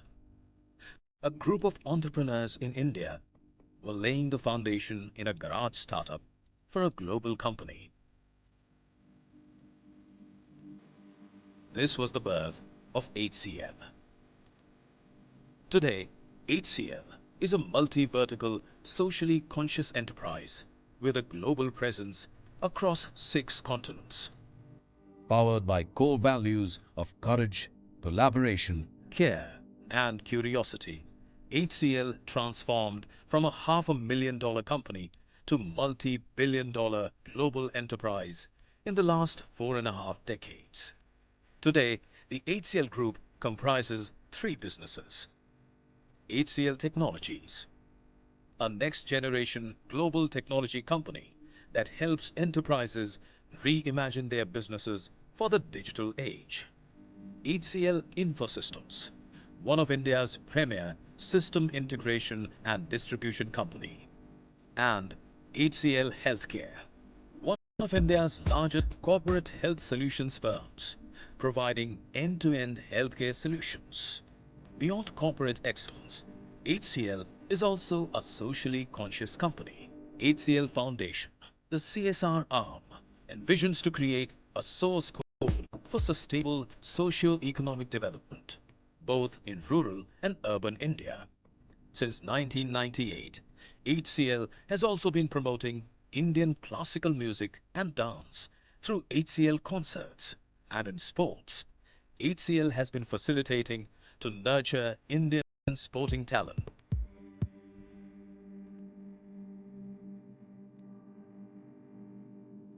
Since 1976, HCL has transformed in many ways, but throughout its journey, the belief of multiplying human potential remained true to its core.